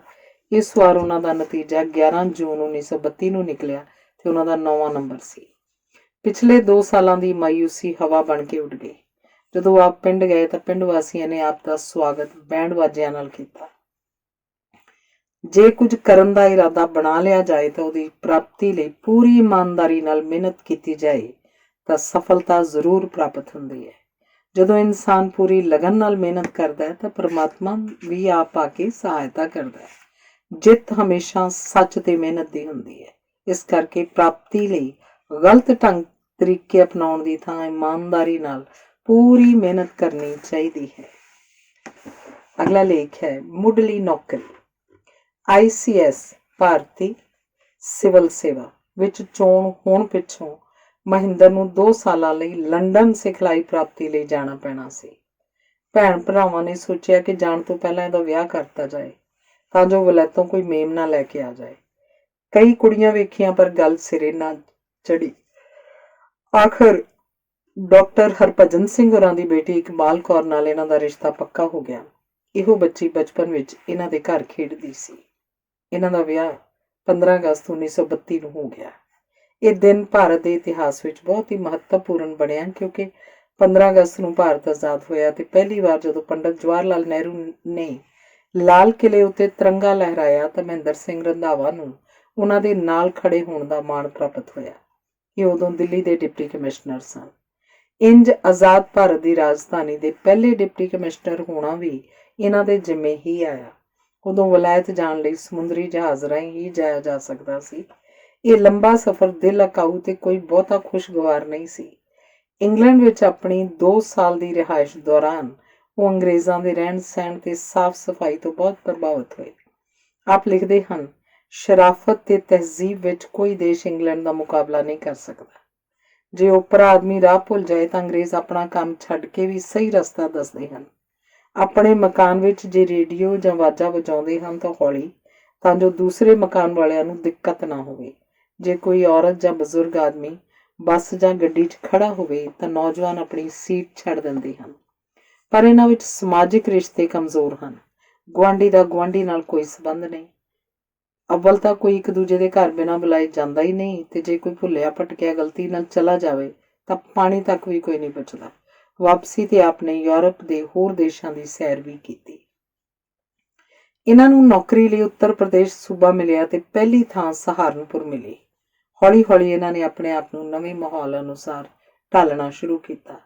ਕਦੇ ਕਦੇ ਸਿਨੇਮੇ ਜਾਣਾ, ਪਰ ਉੱਥੇ ਫਿਲਮ ਖਤਮ ਹੋਣ ਪਿੱਛੋਂ ਅੰਗਰੇਜ਼ਾਂ ਦਾ ਕੌਮੀ ਗੀਤ ਵਜਾਇਆ ਜਾਂਦਾ ਸੀ ਤੇ ਸਾਰਿਆਂ ਨੂੰ ਸਾਵਧਾਨ ਹੋਣਾ ਪੈਂਦਾ ਸੀ। ਇਹਨਾਂ ਨੇ ਸਿਨੇਮਾ ਵੇਖਣਾ ਛੱਡ ਦਿੱਤਾ। ਛੂਤ ਛਾਤ ਉਦੋਂ ਦੇਸ਼ 'ਚ ਬਹੁਤ ਸੀ। ਇਹਨਾਂ ਨੇ ਇਸ ਨੂੰ ਖਤਮ ਕਰਨ ਲਈ ਆਪਣੇ ਪਿੰਡੋਂ ਹਰੀਜਨਾਂ ਦੇ ਮੁੰਡੇ ਨੂੰ ਬੁਲਾ ਕੇ ਨੌਕਰ ਰੱਖ ਲਿਆ, ਜਿਹੜਾ ਰੋਟੀ ਵਰਤਾਉਂਦਾ ਸੀ। ਯੂਪੀ ਦੇ ਪਿੰਡਾਂ ਦੀ ਹਾਲਤ ਬਹੁਤ ਮਾੜੀ ਸੀ। ਬਹੁਤੇ ਕਿਸਾਨ ਮੁਜ਼ਾਰੇ ਸਨ। ਉਹ ਦੱਸਦੇ ਹਨ ਕਿ ਪਿੰਡਾਂ ਦੀ ਤੇ ਪੇਂਡੂਆਂ ਦੀ ਮੰਦੀ ਹਾਲਤ ਵੇਖ ਕੇ ਮੇਰੇ ਦਿਲ 'ਚ ਜੋਸ਼ ਪੈਦਾ ਹੋਇਆ ਕਿ ਇਹਨਾਂ ਦੇ ਸੁਧਾਰ 'ਚ ਦਿਲਚਸਪੀ ਲਵਾਂ। ਉੱਤਰ ਪ੍ਰਦੇਸ਼ 'ਚ ਆਪ ਜਿੱਥੇ ਵੀ ਰਹੇ ਗ੍ਰਾਮ ਸੁਧਾਰ ਦਾ ਬਹੁਤ ਕੰਮ ਕੀਤਾ। ਪਿੰਡਾਂ ਵਿੱਚ ਪੰਚਾਇਤ ਘਰ ਤੇ ਸਕੂਲ ਬਣਵਾਏ, ਲਾਇਬ੍ਰੇਰੀਆਂ ਬਣਵਾਈਆਂ ਤੇ ਸ਼ਹਿਰਾਂ 'ਚ ਫੁੱਲ ਬੂਟੇ ਲਗਾਏ। ਆਪ ਨੇ 1945 ਤੱਕ ਯੂਪੀ ਦੇ ਵੱਖੋ ਵੱਖਰੇ ਜ਼ਿਲ੍ਹਿਆਂ 'ਚ ਨੌਕਰੀ ਕੀਤੀ ਤੇ ਜਦੋਂ ਆਪ ਦਿੱਲੀ ਆਏ ਤਾਂ ਰਾਏਬਰੇਲੀ ਦੇ ਡਿਪਟੀ ਕਮਿਸ਼ਨਰ ਸਨ। ਆਪ ਜੀ ਨੂੰ ਕਾਲਜ ਦੀ ਪੜ੍ਹਾਈ ਦੌਰਾਨ ਪਾਣੀ ਹੇਠ ਜੰਮੀਆਂ ਕਾਈਆਂ ਤੇ ਖੋਜ ਕਰਨ ਵਿੱਚ ਦਿਲਚਸਪੀ ਹੋ ਗਈ ਸੀ। ਇੱਥੇ ਵੀ ਇਹਨਾਂ ਨੇ ਸਾਰਾ ਉੱਤਰ ਪ੍ਰਦੇਸ਼ ਗਾਹ ਕੇ ਬਹੁਤ ਸਾਰੀਆਂ ਕਾਈਆਂ ਇਕੱਠੀਆਂ ਕੀਤੀਆਂ। ਘਰ ਵਿੱਚ ਹੀ ਇੱਕ ਪ੍ਰਯੋਗਸ਼ਾਲਾ ਬਣਾ ਲਈ ਤੇ ਖੁਰਦਬੀਨ ਨਾਲ ਇਹਨਾਂ ਦਾ ਅਧਿਐਨ ਕਰਦੇ ਸਨ। ਇਸੇ ਕੀਤੀ ਖੋਜ ਆਧਾਰਿਤ ਪੰਜਾਬ ਯੂਨੀਵਰਸਿਟੀ ਤੋਂ ਇਹਨਾਂ ਨੇ doctor of science DSc the degree ਪ੍ਰਾਪਤ ਕੀਤੀ। ਜਦੋਂ ਇਹਨਾਂ ਨੇ ਸਹਾਰਨਪੁਰ ਨੌਕਰੀ ਸ਼ੁਰੂ ਕੀਤੀ ਤਾਂ ਸਰਦਾਰਨੀ ਰੰਧਾਵਾ ਦੀ ਉਮਰ ਕੇਵਲ 17 ਸਾਲ ਸੀ ਤੇ 10ਵੀਂ ਪਾਸ ਸਨ। ਇਹਨਾਂ ਨੇ ਉਹਨਾਂ ਨੂੰ ਹੋਰ ਅੰਗਰੇਜ਼ੀ ਪੜ੍ਹਾਉਣੀ ਸ਼ੁਰੂ ਕੀਤੀ, ਜਿਸ ਨਾਲ ਆਪਸੀ ਪਿਆਰ ਦੀ ਥਾਂ ਡਰ ਪੈਦਾ ਹੋਣ ਲੱਗ ਪਿਆ। ਇਹਨਾਂ ਇਹ ਸਮਝ ਲਿਆ ਕਿ ਔਰਤ ਪਿਆਰ ਲਈ ਪੈਦਾ ਹੋਈ ਹੈ, ਪੜ੍ਹਾਈ ਲਈ ਨਹੀਂ, ਤੇ ਜੇਕਰ ਪੜ੍ਹਨਾ ਹੈ ਤਾਂ ਵੱਖਰਾ ਅਧਿਆਪਕ ਰੱਖਿਆ ਜਾਏ। ਸ਼ੁਰੂ 'ਚ ਆਪ ਹੋਰਨਾਂ ਅਫਸਰਾਂ ਵਾਂਗ ਕਲੱਬ ਵੀ ਜਾਣ ਲੱਗੇ, ਪਰ ਇਹਨਾਂ ਵੇਖਿਆ ਕਿ ਉੱਥੇ ਅਫਸਰ ਤੇ ਉਹਨਾਂ ਦੀਆਂ ਪਤਨੀਆਂ ਵਿਸਕੀ ਪੀਂਦੀਆਂ ਤੇ ਬ੍ਰਿਜ ਖੇਲਦੀਆਂ ਸਨ। ਆਪ ਨੂੰ ਇਸ ਤਰ੍ਹਾਂ ਦੀ ਜ਼ਿੰਦਗੀ ਪਸੰਦ ਨਾ ਆਈ। ਉੱਥੇ ਅੰਗਰੇਜ਼ ਅਫਸਰ ਵੱਖਰੇ ਬੈਠਦੇ ਤੇ ਦੇਸੀ ਅਫਸਰ ਉਹਨਾਂ ਦੀ ਚਾਪਲੂਸੀ ਕਰਦੇ। ਆਪ ਨੇ ਕਲੱਬ ਜਾਣਾ ਛੱਡ ਦਿੱਤਾ। ਆਪ ਸਾਈਕਲ ਤੇ ਦਫ਼ਤਰ ਜਾਂਦੇ ਤੇ ਦੌਰੇ ਸਮੇਂ ਘੋੜੀ ਦੀ ਸਵਾਰੀ ਕਰਦੇ। ਘੋੜ ਸਵਾਰੀ 'ਚ ਆਪ ਜੀ ਦੀ ਵਿਸ਼ੇਸ਼ ਰੁਚੀ ਸੀ। ਇਹਨਾਂ ਨੇ ਕੀਮਤੀ ਸਮੇਂ ਨੂੰ ਫਜ਼ੂਲ ਗੱਪਾਂ ਮਾਰਨ ਜਾਂ ਵਿਸਕੀ ਪੀਣ ਜਾਂ ਗਵਾਉਣ ਦੀ ਥਾਂ ਵਿਗਿਆਨਕ ਖੋਜ ਤੇ ਪੇਂਡੂ ਸੁਧਾਰ ਵੱਲ ਲਗਾਉਣ ਦਾ ਫੈਸਲਾ ਕਰ ਲਿਆ। ਪਿੰਡ ਦੇ ਜੰਮੇ ਪਲੇ ਹੋਣ ਕਰਕੇ ਇਹਨਾਂ ਨੂੰ ਪਿੰਡਾਂ ਤੇ ਪਿੰਡ ਵਾਸੀਆਂ ਨਾਲ ਵਿਸ਼ੇਸ਼ ਪਿਆਰ ਸੀ। ਇਹਨਾਂ ਕੋਲ ਪਿੰਡਾਂ ਦੇ ਬਹੁਤੇ ਮੁਕੱਦਮੇ ਆਉਂਦੇ। ਆਪ ਜਾਣਦੇ ਸਨ ਕਿ ਪਿੰਡਾਂ ਵਿੱਚ ਜਦ ਮੁਕੱਦਮੇਬਾਜ਼ੀ ਸ਼ੁਰੂ ਹੋ ਜਾਂਦੀ ਹੈ ਤਾਂ ਸਦੀਵੀ ਦੁਸ਼ਮਣੀ ਦੀ ਨੀਂਹ ਰੱਖੀ ਜਾਂਦੀ ਹੈ। ਇਸ ਕਰਕੇ ਇਹਨਾਂ ਦੀ ਕੋਸ਼ਿਸ਼ ਹੁੰਦੀ ਕਿ ਦੋਨਾਂ ਧਿਰਾਂ 'ਚ ਰਾਜੀਨਾਮਾ ਹੋ ਜਾਏ। ਆਪ ਜਿੱਥੇ ਇਰਾਦੇ ਦੇ ਪੱਕੇ ਸਨ ਉੱਥੇ ਨਰਮ ਦਿਲ ਵੀ ਸਨ। ਕਿਸੇ ਨੂੰ ਥੋੜਾ ਕਰਕੇ ਸਜ਼ਾ ਨਹੀਂ ਸਨ ਦਿੰਦੇ। ਆਪ ਨੇ 1945 ਤੱਕ ਕੋਈ 10 ਸਾਲ ਉੱਤਰ ਪ੍ਰਦੇਸ਼ 'ਚ ਨੌਕਰੀ ਕੀਤੀ। ਇਸ ਦਹਾਕੇ ਦੌਰਾਨ ਇਹਨਾਂ ਨੇ ਇੱਥੋਂ ਦੇ ਪਿੰਡਾਂ ਦੇ ਵਿਕਾਸ ਲਈ ਅਹਿਮ ਭੂਮਿਕਾ ਨਿਭਾਈ। ਸ਼ਹਿਰਾਂ ਨੂੰ ਫੁੱਲਾਂ ਵਾਲੇ ਬੂਟਿਆਂ ਤੇ ਰੁੱਖਾਂ ਨਾਲ ਸ਼ਿੰਗਾਰਿਆ। ਇੰਜ ਇਹਨਾਂ ਨੇ ਹਰ ਥਾਂ ਆਪਣਾ ਸਦੀਵੀ ਪ੍ਰਭਾਵ ਛੱਡਿਆ। ਇਸੇ ਕਰਕੇ ਇਹਨਾਂ ਦੀ ਬਦਲੀ ਸਮੇਂ ਸੈਂਕੜੇ ਲੋਕ ਵਿਦਾਈ ਦੇਣ ਆਉਂਦੇ ਸਨ। ਆਪ ਵੱਲੋਂ ਕੀਤੇ ਗਏ ਪਿੰਡ ਤੇ ਖੇਤੀ ਵਿਕਾਸ ਦੇ ਕੰਮਾਂ ਨੂੰ ਵੇਖਦਿਆਂ ਹੋਇਆਂ ਭਾਰਤ ਸਰਕਾਰ ਨੇ ਇਹਨਾਂ ਨੂੰ ਆਖਿਆ ਕਿ ਉਹ ਦਿੱਲੀ ਆ ਕੇ ਭਾਰਤ ਦੀ ਖੇਤੀ ਖੋਜ ਕੌਂਸਲ ਦੀ ਵਾਗਡੋਰ ਸੰਭਾਲਣ। ਉਦੋਂ ਆਪ ਰਾਏ ਬਰੇਲੀ ਦੇ ਡਿਪਟੀ ਕਮਿਸ਼ਨਰ ਸਨ। ਆਪ ਨੇ ਇੱਕ ਸਰਕਾਰੀ ਅਫਸਰ ਹੁੰਦਿਆਂ ਹੋਇਆਂ ਵੀ ਲੋਕ ਭਲਾਈ ਦੇ ਵਧੀਆ ਕਾਰਜ ਕੀਤੇ ਤੇ ਇੱਕ ਉੱਚ ਪਾਏ ਦੀ ਵਿਗਿਆਨਕ ਖੋਜ ਵੀ ਕੀਤੀ। ਉਹਨਾਂ ਨੇ ਇੱਕ ICS ਅਫਸਰ ਦੇ ਕੰਮਕਾਜ ਤੇ ਰਹਿਣ ਸਹਿਣ ਦੀਆਂ ਨਵੀਆਂ ਪਿਰਤਾਂ ਪਾਈਆਂ। ਦਿੱਲੀ ਦੀਆਂ ਚੁਣੌਤੀਆਂ। ਰਾਏ ਬਰੇਲੀ ਤੋਂ ਇਹਨਾਂ ਦੀ ਬਦਲੀ Delhi imperial council of agriculture research ICAR ਵਿੱਚ ਬਤੌਰ ਸਕੱਤਰ ਹੋ ਗਈ। ਇਹ ਸੰਸਥਾ ਸਾਰੇ ਦੇਸ਼ 'ਚ ਖੇਤੀ ਖੋਜ ਲਈ ਜ਼ਿੰਮੇਵਾਰ ਸੀ। ਦਿੱਲੀ ਜਾਣ ਦੀ ਖੁਸ਼ੀ ਤੇ ਖੇਤੀ ਲਈ ਕੁਝ ਕਰਨ ਦਾ ਉਤਸ਼ਾਹ ਵੀ ਸੀ, ਪਰ ਦਿੱਲੀ ਆ ਕੇ ਮਕਾਨ ਦੀ ਦਿੱਕਤ ਤੇ ਛੋਟੇ ਜਿਹੇ ਦਫ਼ਤਰ ਨੇ ਉਤਸ਼ਾਹ ਮੱਠਾ ਕਰ ਦਿੱਤਾ। ਪਰ ਆਪ ਨੇ ਆਪਣੇ ਆਪ ਨੂੰ ਸਮਝਾਇਆ ਤੇ ਕੰਮ 'ਚ ਪੂਰੀ ਇਮਾਨਦਾਰੀ ਨਾਲ ਜੁਟ ਗਏ। ਇਸੇ ਪਦਵੀ ਤੇ ਰਹਿੰਦਿਆਂ ਹੀ ਆਪ ਨੂੰ ਇੱਕ ਭਾਰਤੀ ਡੈਲੀਗੇਸ਼ਨ ਨਾਲ ਅਮਰੀਕਾ ਜਾਣ ਦਾ ਮੌਕਾ ਮਿਲਿਆ। ਇਹ ਉਹਨਾਂ ਦਾ ਪਹਿਲਾ ਹਵਾਈ ਸਫ਼ਰ ਸੀ। ਅਮਰੀਕਾ ਵਿੱਚ ਇਹਨਾਂ ਨੇ ਖੇਤੀ ਢੰਗਾਂ ਨੂੰ ਬੜੀ ਘੋਖ ਨਾਲ ਵੇਖਿਆ ਤੇ ਬਿਜਲੀ ਦੀਆਂ ਮੋਟਰਾਂ ਨਾਲ ਚੱਲਣ ਵਾਲੇ ਟਿਊਬਵੈੱਲਾਂ ਤੋਂ ਬਹੁਤ ਪ੍ਰਭਾਵਿਤ ਹੋਏ। ਜਦੋਂ ਆਪ ਨੂੰ ਪੰਜਾਬ 'ਚ ਮੌਕਾ ਮਿਲਿਆ ਤੇ ਇਹਨਾਂ ਨੇ ਕਿਸਾਨਾਂ ਨੂੰ ਟਿਊਬਵੈੱਲ ਲਗਾਉਣ ਲਈ ਬਹੁਤ ਉਤਸ਼ਾਹਿਤ ਕੀਤਾ। ਆਪ ਨੂੰ ਆਪਣੇ ਦੇਸ਼ ਦੇ ਲੋਕਾਂ ਨਾਲ ਅਥਾਹ ਪਿਆਰ ਸੀ। ਆਪ ਦੱਸਦੇ ਸਨ ਕਿ ਜਦੋਂ ਮੈਂ ਵਿਦੇਸ਼ ਤੋਂ ਵਾਪਸ ਦਿੱਲੀ ਆਪਣੇ ਘਰ ਵੜਿਆ ਤਾਂ ਸਾਫ਼ ਅਸਮਾਨ, ਠੰਡੀ ਹਵਾ ਤੇ ਲਾਲ ਕਿਲੇ ਦਾ ਦਿਸਦਾ ਇਤਿਹਾਸਿਕ ਨਜ਼ਾਰਾ ਵੇਖ ਮੇਰੇ ਮੂੰਹੋਂ ਨਿਕਲ ਗਿਆ, ਕਿੰਨੀ ਸੋਹਣੀ ਸਾਡੀ ਦਿੱਲੀ ਤੇ ਸਾਡਾ ਸਿਆਲ, ਕਿੰਨੇ ਨਿੱਘੇ ਹਨ ਸਾਡੇ ਲੋਕ। ਅੰਗਰੇਜ਼ਾਂ ਵੱਲੋਂ ਦੇਸ਼ ਛੱਡਣ ਦੀ ਤਿਆਰੀ ਹੋ ਰਹੀ ਸੀ। ਸਰਦਾਰ ਵੱਲਭ ਭਾਈ ਪਟੇਲ ਨੇ ਇਹਨਾਂ ਨੂੰ ਆਪਣੇ ਦਫ਼ਤਰ ਬੁਲਾਇਆ ਤੇ ਆਖਿਆ, ਅਸੀਂ ਤੁਹਾਨੂੰ ਦਿੱਲੀ ਦਾ ਡਿਪਟੀ ਕਮਿਸ਼ਨਰ ਬਣਾਉਣਾ ਚਾਹੁੰਦੇ ਹਾਂ। ਅੰਗਰੇਜ਼ DC ਉੱਤੇ ਸਾਨੂੰ ਭਰੋਸਾ ਨਹੀਂ ਹੈ। ਇਹਨਾਂ ਦੀ ਹਾਂ ਕਹਿਣ ਤੇ ਸਰਦਾਰ ਪਟੇਲ ਨੇ ਆਖਿਆ ਕਿ 2 ਮਹੀਨੇ ਡਿਪਟੀ ਕਮਿਸ਼ਨਰ ਨਾਲ ਰਹਿ ਕੇ ਕੰਮ ਬਾਰੇ ਜਾਣਕਾਰੀ ਪ੍ਰਾਪਤ ਕਰ ਲਓ। ਪਰ ਆਪ ਨੇ ਆਖਿਆ, ਇਹ ਮੈਥੋਂ ਨਹੀਂ ਹੋ ਸਕਦਾ, ਮੈਂ ਆਪਣੇ ਢੰਗ ਨਾਲ ਕੰਮ ਕਰਾਂਗਾ। ਸਰਦਾਰ ਪਟੇਲ ਨੇ ਇਹਨਾਂ ਨੂੰ ਉਦੋਂ ਹੀ ਡਿਪਟੀ ਕਮਿਸ਼ਨਰ ਲਗਾ ਦਿੱਤਾ। ਆਪ 19 ਨਵੰਬਰ 1946 ਨੂੰ ਡਿਪਟੀ ਕਮਿਸ਼ਨਰ ਬਣ ਗਏ ਤੇ 2 ਸਾਲ ਇਸ ਪਦਵੀ ਉੱਤੇ ਰਹੇ। ਇਹ 2 ਸਾਲ ਬਹੁਤ ਹੀ ਔਖੇ ਸਨ। ਦੇਸ਼ ਆਜ਼ਾਦ ਹੋ ਗਿਆ, ਦਿੱਲੀ 'ਚ ਦੰਗੇ ਸ਼ੁਰੂ ਹੋ ਗਏ ਤੇ ਪਾਕਿਸਤਾਨ ਤੋਂ ਲੱਖਾਂ ਦੀ ਗਿਣਤੀ 'ਚ ਰਿਫਿਊਜੀ ਆਉਣ ਲੱਗ ਪਏ। ਕਈ ਵਾਰ ਆਪ ਸੋਚਦੇ ਕਿ ਪਦਵੀ ਲੈ ਕੇ ਉਖਲੀ 'ਚ ਸਿਰ ਦੇ ਲਿਆ। ਫਿਰ ਆਪ ਹੀ ਆਖਣ ਲੱਗਦੇ, ਹਾਲਾਤ ਦਾ ਮੁਤਾਲਿਆ ਕਰੋ, ਹੱਲ ਕੱਢਦੇ ਜਾਓ ਤੇ ਐਕਸ਼ਨ ਲੈਂਦੇ ਜਾਓ, ਚੰਗਾ ਨਤੀਜਾ ਜ਼ਰੂਰ ਨਿਕਲੇਗਾ। ਉਹ ਇਹ ਵੀ ਸੋਚਦੇ ਕਿ ਆਦਮੀ ਮੁਸ਼ਕਲਾਂ ਹੱਲ ਕਰਨ ਨੂੰ ਹੀ ਪੈਦਾ ਹੋਇਆ ਤੇ ਕੁਝ ਆਦਮੀਆਂ ਨੂੰ ਖਤਰੇ ਦਾ ਮੁਕਾਬਲਾ ਕਰਨਾ ਹੀ ਚਾਹੀਦਾ, ਨਹੀਂ ਤਾਂ ਅੱਛੀ ਜ਼ਿੰਦਗੀ ਖਤਮ ਹੋ ਜਾਏਗੀ ਤੇ ਗੁੰਡਾ ਅਨਸਰ ਪ੍ਰਧਾਨ ਹੋ ਜਾਏਗਾ। ਆਪ ਨੇ ਬੜੇ ਹੌਸਲੇ ਤੇ ਹਿੰਮਤ ਨਾਲ ਹਾਲਾਤ ਨੂੰ ਸੰਭਾਲਿਆ। ਸ਼ਰਨਾਰਥੀਆਂ ਨੂੰ ਵਸਾਉਣ ਲਈ ਵੱਧ ਤੋਂ ਵੱਧ ਤੇ ਵਧੀਆ ਯਤਨ ਕੀਤੇ। ਆਪ ਕਿਸੇ ਦੀ ਗਲਤ ਸਿਫਾਰਿਸ਼ ਨਹੀਂ ਮੰਨਦੇ ਸਨ, ਉਹੀ ਕਰਦੇ ਸਨ ਜਿਸ ਨੂੰ ਇਹ ਠੀਕ ਸਮਝਦੇ ਸਨ। ਇਸ ਕਰਕੇ ਕੁਝ ਲੋਕ ਵਿਰੋਧੀ ਹੋ ਗਏ। ਗੰਭੀਰ ਹਾਲਾਤ ਹੁੰਦਿਆਂ ਵੀ ਆਪ ਨੇ ਦਿੱਲੀ ਨੂੰ ਸੁੰਦਰ ਬਣਾਉਣ ਲਈ ਰੁੱਖ ਲਗਾਓ ਮੁਹਿੰਮਾਂ ਚਲਾਈਆਂ, ਜਿਨ੍ਹਾਂ ਦਾ ਉਦਘਾਟਨ ਪੰਡਿਤ ਨਹਿਰੂ ਨੇ ਮਹਾਤਮਾ ਗਾਂਧੀ ਤੋਂ ਕਰਵਾਇਆ। ਇੰਜ ਇਹਨਾਂ ਨੂੰ ਮਹਾਤਮਾ ਗਾਂਧੀ, ਪੰਡਿਤ ਨਹਿਰੂ, ਸਰਦਾਰ ਸਵਰਨ ਸਿੰਘ, ਸਰਦਾਰ ਪਟੇਲ ਤੇ ਡਾਕਟਰ ਜ਼ਾਕਿਰ ਹੁਸੈਨ ਵਰਗੇ ਲੀਡਰਾਂ ਨੂੰ ਨੇੜਿਓਂ ਵੇਖਣ ਦਾ ਮੌਕਾ ਮਿਲਿਆ। ਪਾਕਿਸਤਾਨ ਤੋਂ ਉੱਜੜ ਕੇ ਆ ਰਹੇ ਸ਼ਰਨਾਰਥੀਆਂ ਦੀ ਇਹਨਾਂ ਨੇ ਬਹੁਤ ਸਹਾਇਤਾ ਕੀਤੀ। ਉਹਨਾਂ ਨੂੰ ਆਰੇ ਲਗਾਉਣ, ਮੁੜ ਵਸਾਉਣ ਤੇ ਆਪਣੇ ਪੈਰਾਂ ਉੱਤੇ ਖੜੇ ਕਰਨ ਲਈ ਬਹੁਤ ਹੀ ਵਧੀਆ ਕਾਰਜ ਕੀਤਾ। ਇਹਨਾਂ ਵਿੱਚ ਇਨਸਾਨੀਅਤ ਲਈ ਪਿਆਰ ਕੁੱਟ-ਕੁੱਟ ਕੇ ਭਰਿਆ ਪਿਆ ਹੋਇਆ ਸੀ। ਇੱਕ ਦਿਨ ਇਹਨਾਂ ਨੂੰ ਸੁਨੇਹਾ ਪੁੱਜਾ ਕਿ ਕੋਈ 20,000 ਪੰਜਾਬੀ ਸ਼ਰਨਾਰਥੀ ਰਾਵੀ ਦਰਿਆ ਦੇ ਤੱਟ ਉੱਤੇ ਫਸ ਗਏ ਹਨ, ਉਹ ਭੁੱਖੇ ਵੀ ਹਨ। ਇਹਨਾਂ ਨੇ ਆਪਣੀ ਪਤਨੀ ਸਰਦਾਰਨੀ ਇਕਬਾਲ ਕੌਰ ਨੂੰ ਆਖਿਆ ਕਿ ਉਹ ਆਟਾ ਲੈ ਕੇ ਗੁਰਦੁਆਰਾ ਸੀਸਗੰਜ ਸਾਹਿਬ ਪਹੁੰਚੇ। ਰੇਡੀਓ ਉੱਤੇ ਲੋਕਾਂ ਨੂੰ ਵੀ ਅਜਿਹਾ ਕਰਨ ਦੀ ਅਪੀਲ ਕੀਤੀ। ਦਿੱਲੀ ਦੀਆਂ ਔਰਤਾਂ ਨੇ ਡਿਪਟੀ ਕਮਿਸ਼ਨਰ ਦੀ ਪਤਨੀ ਦੀ ਅਗਵਾਈ 'ਚ ਰੋਟੀਆਂ ਤਿਆਰ ਕੀਤੀਆਂ। ਲੋਕਾਂ ਨੇ ਅਚਾਰ ਦੇ ਪੀਪੇ ਭੇਜੇ। ਇੰਜ ਹਵਾਈ ਜਹਾਜ਼ ਰਾਹੀਂ ਇਹਨਾਂ ਲੋਕਾਂ ਨੂੰ ਰੋਟੀ ਪਹੁੰਚਾਈ ਗਈ। ਜਿਹੜੇ ਅੱਜ ਵੱਡੇ ਸਨਅਤਕਾਰ, ਵਪਾਰੀ, ਟਰਾਂਸਪੋਰਟਰ ਜਾਂ ਸਫਲ ਉਦਮੀ ਹਨ, ਉਹਨਾਂ ਵਿੱਚੋਂ ਬਹੁਤਿਆਂ ਨੂੰ ਸਿਰ ਛੁਪਾਉਣ ਤੇ ਕੋਈ ਮਾੜਾ ਮੋਟਾ ਕਾਰੋਬਾਰ ਸ਼ੁਰੂ ਕਰਨ ਵਿੱਚ ਡਾਕਟਰ ਰੰਧਾਵਾ ਨੇ ਹੀ ਸਹਾਇਤਾ ਕੀਤੀ ਸੀ। ਇਹ ਬਿਨਾਂ ਕਿਸੇ ਪੱਖਪਾਤ ਤੇ ਸਿਫਾਰਿਸ਼ ਤੋਂ ਫੈਸਲੇ ਲੈਂਦੇ ਸਨ। ਸਥਾਨਕ ਰਾਜਸੀ ਆਗੂਆਂ ਦੀਆਂ ਉਹ ਗਲਤ ਸਿਫਾਰਿਸ਼ਾਂ ਨੂੰ ਨਹੀਂ ਮੰਨਦੇ ਸਨ। ਇਸ ਕਰਕੇ ਉਹ ਇਹਨਾਂ ਦਾ ਵਿਰੋਧ ਕਰਨ ਲੱਗ ਪਏ ਤੇ ਵੱਡੇ ਲੀਡਰਾਂ ਦੇ ਕੰਨ ਭਰਨ ਲੱਗ ਪਏ। ਪਰ ਆਪ ਨੇ ਇਸ ਵਿਰੋਧ ਦੀ ਪਰਵਾਹ ਨਾ ਕਰਦਿਆਂ ਹੋਇਆਂ ਸੱਚ ਤੇ ਹੱਕ ਉੱਤੇ ਪਹਿਰਾ ਦਿੱਤਾ। ਆਜ਼ਾਦ ਭਾਰਤ ਵਿੱਚ ਆਪਨੇ ਆਪਣੇ ਸੂਬੇ ਪੰਜਾਬ ਦੀ ਸੇਵਾ ਕਰਨ ਦਾ ਫੈਸਲਾ ਕੀਤਾ ਤੇ 2 ਸਾਲ ਦਿੱਲੀ ਦੀ ਸੇਵਾ ਕਰਨ ਪਿੱਛੋਂ ਆਪ ਪੰਜਾਬ ਆ ਗਏ। ਪੰਜਾਬ ਦੀ ਸੇਵਾ। ਆਜ਼ਾਦ ਭਾਰਤ ਵਿੱਚ ਆਪਨੇ ਨੌਕਰੀ ਕਰਨ ਲਈ ਆਪਣੇ ਸੂਬੇ ਪੰਜਾਬ ਨੂੰ ਚੁਣਿਆ। ਪੰਜਾਬ 'ਚ ਇਹਨਾਂ ਦੀ ਪਹਿਲੀ ਨਿਯੁਕਤੀ ਅੰਬਾਲਾ ਦੇ ਡਿਪਟੀ ਕਮਿਸ਼ਨਰ ਦੇ ਤੌਰ ਤੇ ਅਕਤੂਬਰ 1948 'ਚ ਹੋਈ। ਆਪਣੇ ਦਫ਼ਤਰੀ ਕੰਮ ਦੇ ਨਾਲੋਂ ਨਾਲ ਆਪਨੇ ਮੁੜ ਪਿੰਡ ਸੁਧਾਰ ਦਾ ਕੰਮ ਸ਼ੁਰੂ ਕਰ ਲਿਆ। ਬਹੁਤ ਸਾਰੇ ਪਿੰਡਾਂ 'ਚ ਪੰਚਾਇਤ ਘਰ ਬਣਵਾਏ ਤੇ ਉਹਨਾਂ ਵਿੱਚ ਲਾਇਬ੍ਰੇਰੀਆਂ ਖੋਲ੍ਹੀਆਂ ਗਈਆਂ। ਇਹਨਾਂ ਕੰਮਾਂ ਲਈ ਆਪਨੇ ਲੋਕਾਂ ਨੂੰ ਪੈਸੇ ਦੇਣ ਲਈ ਉਤਸ਼ਾਹਿਤ ਕੀਤਾ। ਦੇਸ਼ ਦੀ ਆਜ਼ਾਦੀ ਸਮੇਂ ਇੱਕ ਨਵਾਂ ਦੇਸ਼ ਪਾਕਿਸਤਾਨ ਹੋਂਦ 'ਚ ਆਇਆ। ਪੰਜਾਬ ਦਾ ਸੂਬਾ ਵੀ 2 ਹਿੱਸਿਆਂ 'ਚ ਵੰਡਿਆ ਗਿਆ।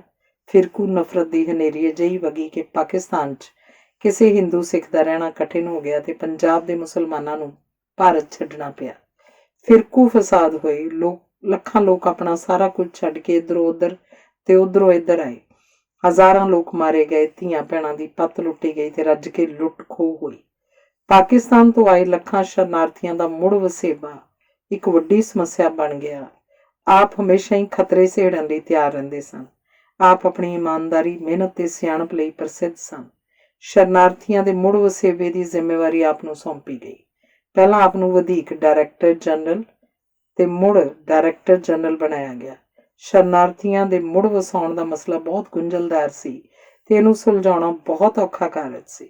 ਆਪ ਲਿਖਦੇ ਹਨ ਕਿ ਮੈਂ ਬੜੀ ਸੋਚ ਵਿਚਾਰ ਪਿੱਛੋਂ ਫੈਸਲਾ ਕੀਤਾ ਕਿ ਇਸ ਕੰਮ ਨੂੰ ਜ਼ਰੂਰ ਛੇਤੀ ਤੋਂ ਛੇਤੀ ਨੇਪਰੇ ਚਾੜਨਾ ਚਾਹੀਦਾ ਹੈ, ਕਿਉਂਕਿ ਇਹਦੇ ਨਾਲ ਹੀ ਸਾਰੇ ਦੇਸ਼ ਤੇ ਪੰਜਾਬ ਦਾ ਕਲਿਆਣ ਹੈ। ਮੁੜ ਵਸੇਵੇ ਦੀ ਵੱਡੀ ਸਮੱਸਿਆ ਧਰਤੀ ਦੀ ਘਾਟ ਸੀ। ਇੱਧਰ ਖਾਲੀ ਹੋਈ ਜ਼ਮੀਨ, ਉੱਧਰ ਛੱਡੀ ਗਈ ਧਰਤੀ ਤੋਂ ਚੋਖੀ ਘੱਟ ਸੀ। ਹਜ਼ਾਰਾਂ ਕਰਮਚਾਰੀਆਂ ਤੇ ਅਫਸਰਾਂ ਦਾ ਦਫ਼ਤਰ ਜਲੰਧਰ ਵਿਖੇ ਬਣਾਇਆ ਗਿਆ, ਜਿਹੜਾ ਕਿ ਆਪਣੇ ਆਪ ਵਿੱਚ ਇੱਕ ਨਵਾਂ ਵਸਿਆ ਸ਼ਹਿਰ ਜਾਪਦਾ ਸੀ। ਆਪ ਜੀ ਨੇ ਆਪਣੀ ਸੂਝ-ਬੂਝ ਤੇ ਸਿਆਣਪ ਨਾਲ ਇਸ ਕੰਮ ਨੂੰ ਕੇਵਲ 3 ਕੁ ਸਾਲਾਂ 'ਚ ਹੀ ਨੇਪਰੇ ਚਾੜ ਦਿੱਤਾ। ਇਹ ਯਕੀਨੀ ਬਣਾਇਆ ਗਿਆ ਕਿ ਉੱਜੜ ਕੇ ਆਏ ਕਿਸੇ ਵੀ ਪਰਿਵਾਰ ਨਾਲ ਧੱਕਾ ਨਾ ਹੋਵੇ, ਉਹਨੂੰ ਖੱਜਲ ਖੁਆਰ ਨਾ ਕੀਤਾ ਜਾਏ ਤੇ ਕਿਸੇ ਤਰ੍ਹਾਂ ਦੀ ਰਿਸ਼ਵਤ ਨਾ ਲਈ ਜਾਏ। ਇੰਨੀ ਵੱਡੀ ਪੱਧਰ ਉੱਤੇ ਮੁੜ ਵਸੇਬੇ ਦਾ ਕਾਰਜ ਇੰਨੇ ਘੱਟ ਸਮੇਂ ਵਿੱਚ ਸੰਸਾਰ ਅੰਦਰ ਪਹਿਲਾਂ ਕਦੇ ਨਹੀਂ ਸੀ ਹੋਇਆ। 40 ਲੱਖ ਲੋਕਾਂ ਨੂੰ 2 ਸਾਲਾਂ ਵਿੱਚ ਹੀ ਆਬਾਦ ਕਰ ਦਿੱਤਾ ਗਿਆ। ਉਹਨਾਂ ਨੂੰ ਮਸ਼ੀਨੀ ਖੇਤੀ ਲਈ ਉਤਸ਼ਾਹਿਤ ਕੀਤਾ ਗਿਆ ਤੇ ਆਸਾਨ ਸ਼ਰਤਾਂ ਤੇ ਕਰਜ਼ੇ ਦਿੱਤੇ। ਮੁੜ ਵਸੇਬੇ ਦਾ ਕੰਮ ਮੁੱਕਣ ਸਮੇਂ ਆਪ ਨੇ ਆਖਿਆ ਸੀ, ਮੈਂ ਇਹ ਮਹਿਸੂਸ ਕਰਦਾ ਸੀ ਕਿ ਜਿਵੇਂ ਇੱਕ ਆਦਮੀ ਉੱਤੇ ਹਜ਼ਾਰਾਂ ਪੰਡਾਂ ਲੱਦੀਆਂ ਹੋਣ। ਜਿੰਨੀਆਂ ਪੰਡਾਂ ਉਹ ਰੋਜ਼ ਸਿਰ ਤੋਂ ਲਾ ਲਏ ਤਾਂ ਭਾਰ ਹਲਕਾ ਹੁੰਦਾ ਜਾਏਗਾ। ਜਦ ਇਹ ਕੰਮ ਮੁੱਕਿਆ ਤਾਂ ਮੈਂ ਇੰਝ ਮਹਿਸੂਸ ਕੀਤਾ ਜਿਵੇਂ ਹਜ਼ਾਰਾਂ ਪੰਡਾਂ ਦਾ ਭਾਰ ਮੇਰੇ ਸਿਰ ਤੋਂ ਲੱਥ ਗਿਆ ਤੇ ਨਾਲ ਹੀ ਇਹ ਵੀ ਖੁਸ਼ੀ ਹੋਈ ਕਿ ਕਿੰਨੇ ਉਜੜੇ ਟੱਬਰ ਆਬਾਦ ਹੋਏ। ਜਦੋਂ ਮੁੜ ਵਸੇਵੇ ਦਾ ਕਾਰਜ ਲਗਭਗ ਪੂਰਾ ਹੋ ਗਿਆ ਤਾਂ ਉਹਨਾਂ ਨੂੰ ਅੰਬਾਲਾ ਡਿਵੀਜ਼ਨ ਦਾ ਕਮਿਸ਼ਨਰ ਬਣਾ ਦਿੱਤਾ। ਅੰਬਾਲਾ ਆ ਕੇ ਆਪ ਨੇ ਪਿੰਡ ਸੁਧਾਰ ਨੂੰ ਮੁੜ ਸ਼ੁਰੂ ਕੀਤਾ। ਕਈ ਸਕੂਲ ਬਣਵਾਏ, ਪਿੰਡਾਂ ਵਿੱਚ ਪੰਚਾਇਤ ਘਰਾਂ ਤੇ ਲਾਇਬ੍ਰੇਰੀਆਂ ਖੋਲ੍ਹੀਆਂ। ਸਰਕਾਰ ਕੋਲ ਇਸ ਕਾਰਜ ਲਈ ਪੈਸਾ ਨਹੀਂ ਸੀ। ਆਪ ਨੇ ਅੰਬਾਲੇ 'ਚ ਇੱਕ ਸੱਭਿਆਚਾਰਕ ਮੇਲਾ ਕਰਵਾਇਆ ਤੇ ਕੋਈ 3 ਲੱਖ ਰੁਪਏ ਇਕੱਠੇ ਕੀਤੇ। ਇਸੇ ਰਕਮ ਨਾਲ ਲਾਇਬ੍ਰੇਰੀਆਂ ਨੂੰ ਕੁਰਸੀਆਂ ਬਣਾ ਕੇ ਭੇਜੀਆਂ। ਪ੍ਰਸਿੱਧ ਚਿੱਤਰਕਾਰ ਸੋਭਾ ਸਿੰਘ ਵੀ ਲਾਹੌਰ ਤੋਂ ਉੱਜੜ ਕੇ ਆਏ ਸਨ। ਉਹਨਾਂ ਦੀ ਸਹਾਇਤਾ ਕਰਨ ਲਈ ਆਪ ਨੇ ਉਹਨਾਂ ਦੇ ਚਿੱਤਰਾਂ ਦੀ ਨੁਮਾਇਸ਼ ਲਗਾਈ, ਜਿਸ 'ਚ ਬਹੁਤ ਸਾਰੇ ਚਿੱਤਰ ਵਿਕ ਗਏ। ਇਹਨਾਂ ਪੈਸਿਆਂ ਨਾਲ ਹੀ ਕਾਂਗੜਾ ਜ਼ਿਲ੍ਹੇ ਦੇ ਪਿੰਡ ਅੰਦਰੇਟੇ ਵਿੱਚ ਉਹ ਆਪਣਾ ਠਿਕਾਣਾ ਬਣਾ ਸਕੇ। ਪੇਂਡੂ ਵਿਕਾਸ ਦੇ ਜਨੂੰਨ ਨੂੰ ਵੇਖਦਿਆਂ ਹੋਇਆਂ ਉਦੋਂ ਦੇ ਵਿਕਾਸ ਮੰਤਰੀ ਸਰਦਾਰ ਪ੍ਰਤਾਪ ਸਿੰਘ ਕੈਰੋਂ ਨੇ ਇਹਨਾਂ ਨੂੰ ਪੰਜਾਬ ਦੇ ਵਿਕਾਸ ਦੀ ਜ਼ਿੰਮੇਵਾਰੀ ਸੌਂਪਦੇ ਹੋਇਆਂ ਸੂਬੇ ਦਾ ਵਿਕਾਸ ਕਮਿਸ਼ਨਰ ਲਗਾ ਦਿੱਤਾ। ਉਜੜੇ ਪੁਜੜੇ ਪੰਜਾਬ ਨੂੰ ਮੁੜ ਵਿਕਾਸ ਦੀਆਂ ਲੀਹਾਂ ਤੇ ਪਾਉਣਾ ਤੇ ਦੇਸ਼ ਵਿੱਚ ਆਏ ਅੰਨ ਸੰਕਟ ਨੂੰ ਦੂਰ ਕਰਨਾ ਇੱਕ ਵੱਡੀ ਚੁਣੌਤੀ ਸੀ। ਆਪ ਇਸ ਪਦਵੀ ਉੱਤੇ ਕੇਵਲ 2 ਕੁ ਸਾਲ ਹੀ ਰਹੇ, ਪਰ ਆਪ ਨੇ ਇਸ ਸਮੇਂ ਵਿੱਚ ਉਹ ਪ੍ਰਾਪਤੀਆਂ ਕੀਤੀਆਂ ਜਿਹੜੀਆਂ ਸ਼ਾਇਦ ਕਈ ਦਹਾਕਿਆਂ ਵਿੱਚ ਵੀ ਨਾ ਹੋ ਸਕਦੀਆਂ। ਸਾਰੇ ਪਿੰਡਾਂ ਦੀ ਮੁਰੱਬੇਬੰਦੀ ਕਰਵਾਈ, ਜਿਸ ਨਾਲ ਕਿਸਾਨਾਂ ਦੀ ਟੁਕੜਿਆਂ 'ਚ ਵੰਡੀ ਧਰਤੀ ਇੱਕ ਥਾਂ ਹੋ ਗਈ। ਪਿੰਡਾਂ 'ਚ ਸਿੱਧੀਆਂ ਸੜਕਾਂ ਬਣ ਗਈਆਂ। ਸਕੂਲਾਂ ਤੇ ਸਾਂਝੇ ਕੰਮਾਂ ਲਈ ਜ਼ਮੀਨ ਪ੍ਰਾਪਤ ਹੋ ਗਈ। ਇੱਕ ਥਾਂ ਹੋਈਆਂ ਜੋਤਾਂ ਨੇ ਕਿਸਾਨਾਂ ਨੂੰ ਟਿਊਬਵੈੱਲ ਲਗਾਉਣ ਲਈ ਉਤਸ਼ਾਹਿਤ ਕੀਤਾ। ਰੰਧਾਵਾ ਸਾਹਿਬ ਨੇ ਉਹਨਾਂ ਲਈ ਕਰਜ਼ੇ ਦਾ ਪ੍ਰਬੰਧ ਕੀਤਾ। ਟਿਊਬਵੈੱਲਾਂ ਨੂੰ ਚਲਾਉਣ ਲਈ ਪਿੰਡਾਂ 'ਚ ਬਿਜਲੀ ਪਹੁੰਚਾਈ। ਇੰਝ ਪੰਜਾਬ 'ਚ ਹਰੇ ਇਨਕਲਾਬ ਦੀ ਨੀਂਹ ਰੱਖੀ। ਸਿੰਚਾਈ ਸਹੂਲਤਾਂ ਵਿੱਚ ਵਾਧੇ ਨਾਲ ਵੱਧ ਰਕਬੇ ਵਿੱਚ ਖੇਤੀ ਹੋਣ ਲੱਗੀ ਤੇ ਬਹੁਤੀ ਧਰਤੀ 2 ਫਸਲੀ ਹੋ ਗਈ। ਪਿੰਡਾਂ ਦੀਆਂ ਗਲੀਆਂ ਪੱਕੀਆਂ ਕੀਤੀਆਂ ਗਈਆਂ। ਸੜਕਾਂ ਕੰਢੇ ਰੁੱਖ ਲਗਾਏ ਗਏ। ਥਾਂ ਥਾਂ ਰੈਸਟੋਰੈਂਟ ਬਣਾਏ। ਇਹਨਾਂ ਦੇ ਨਾਮ ਵੀ ਰੁੱਖਾਂ ਤੇ ਪੰਛੀਆਂ ਦੇ ਨਾਮਾਂ ਉੱਤੇ ਰੱਖੇ। ਆਪ ਸੁੰਦਰਤਾ ਦੇ ਸ਼ੁਦਾਈ ਤੇ ਕਲਾ ਪ੍ਰੇਮੀ ਸਨ। ਲੇਖਕਾਂ ਨੂੰ ਉਤਸ਼ਾਹਿਤ ਕਰਨ ਲਈ ਉਹਨਾਂ ਦੀਆਂ ਵੱਡੀ ਗਿਣਤੀ 'ਚ ਕਿਤਾਬਾਂ ਖਰੀਦ ਕੇ ਪਿੰਡਾਂ 'ਚ ਭੇਜੀਆਂ ਤਾਂ ਜੋ ਸਾਰੇ ਪਿੰਡਾਂ 'ਚ ਲਾਇਬ੍ਰੇਰੀਆਂ ਖੋਲ੍ਹੀਆਂ ਜਾ ਸਕਣ। ਕਲਾਕਾਰਾਂ ਨੂੰ ਨਵੇਂ ਬਣੇ ਪੰਚਾਇਤ ਦੇ ਵਿਕਾਸ ਮਹਿਕਮੇ 'ਚ ਭਰਤੀ ਕੀਤਾ ਤਾਂ ਜੋ ਲੋਕਾਂ ਨੂੰ ਵਿਕਾਸ ਕਾਰਜਾਂ 'ਚ ਹਿੱਸਾ ਲੈਣ ਲਈ ਉਤਸ਼ਾਹਿਤ ਕਰ ਸਕਣ। ਚਿੱਤਰਕਾਰਾਂ ਦੇ ਚਿੱਤਰ ਖਰੀਦੇ ਜਿਨ੍ਹਾਂ ਨੂੰ ਦਫ਼ਤਰਾਂ, ਸਕੂਲਾਂ, ਕਾਲਜਾਂ 'ਚ ਲਗਵਾਇਆ। ਆਪ ਨੂੰ ਪਤਾ ਲੱਗਿਆ ਕਿ ਕਾਂਗੜਾ ਜ਼ਿਲ੍ਹੇ 'ਚ ਚਿੱਤਰਾਂ ਦਾ ਅਥਾਹ ਭੰਡਾਰ ਹੈ। ਆਪ ਨੇ ਕਾਂਗੜਾ ਜ਼ਿਲ੍ਹੇ ਦੇ ਪਿੰਡ-ਪਿੰਡ ਜਾ ਕੇ ਮੰਦਰਾਂ, ਮਹਿਲਾਂ, ਰਾਜਿਆਂ ਤੇ ਹੋਰ ਵਿਅਕਤੀਆਂ ਪਾਸੋਂ ਇਹਨਾਂ ਚਿੱਤਰਾਂ ਬਾਰੇ ਜਾਣਕਾਰੀ ਇਕੱਠੀ ਕੀਤੀ ਤੇ ਇੱਕ ਸੁੰਦਰ ਕਿਤਾਬ ਲਿਖੀ।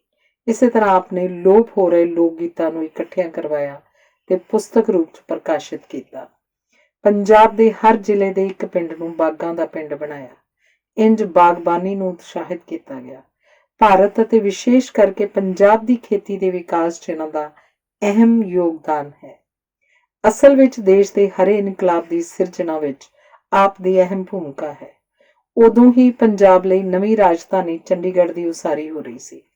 ਉੱਥੋਂ ਦੀਆਂ ਸੜਕਾਂ ਨੂੰ ਫੁੱਲਾਂ ਵਾਲੇ ਰੁੱਖਾਂ ਨਾਲ ਸ਼ਿੰਗਾਰਿਆ ਤੇ ਕਈ ਅਜਾਇਬ ਘਰ ਬਣਾਏ। ਸੁੰਦਰ ਪਾਰਕਾਂ ਤੇ ਵਾਦੀਆਂ ਦਾ ਵਿਕਾਸ ਕੀਤਾ।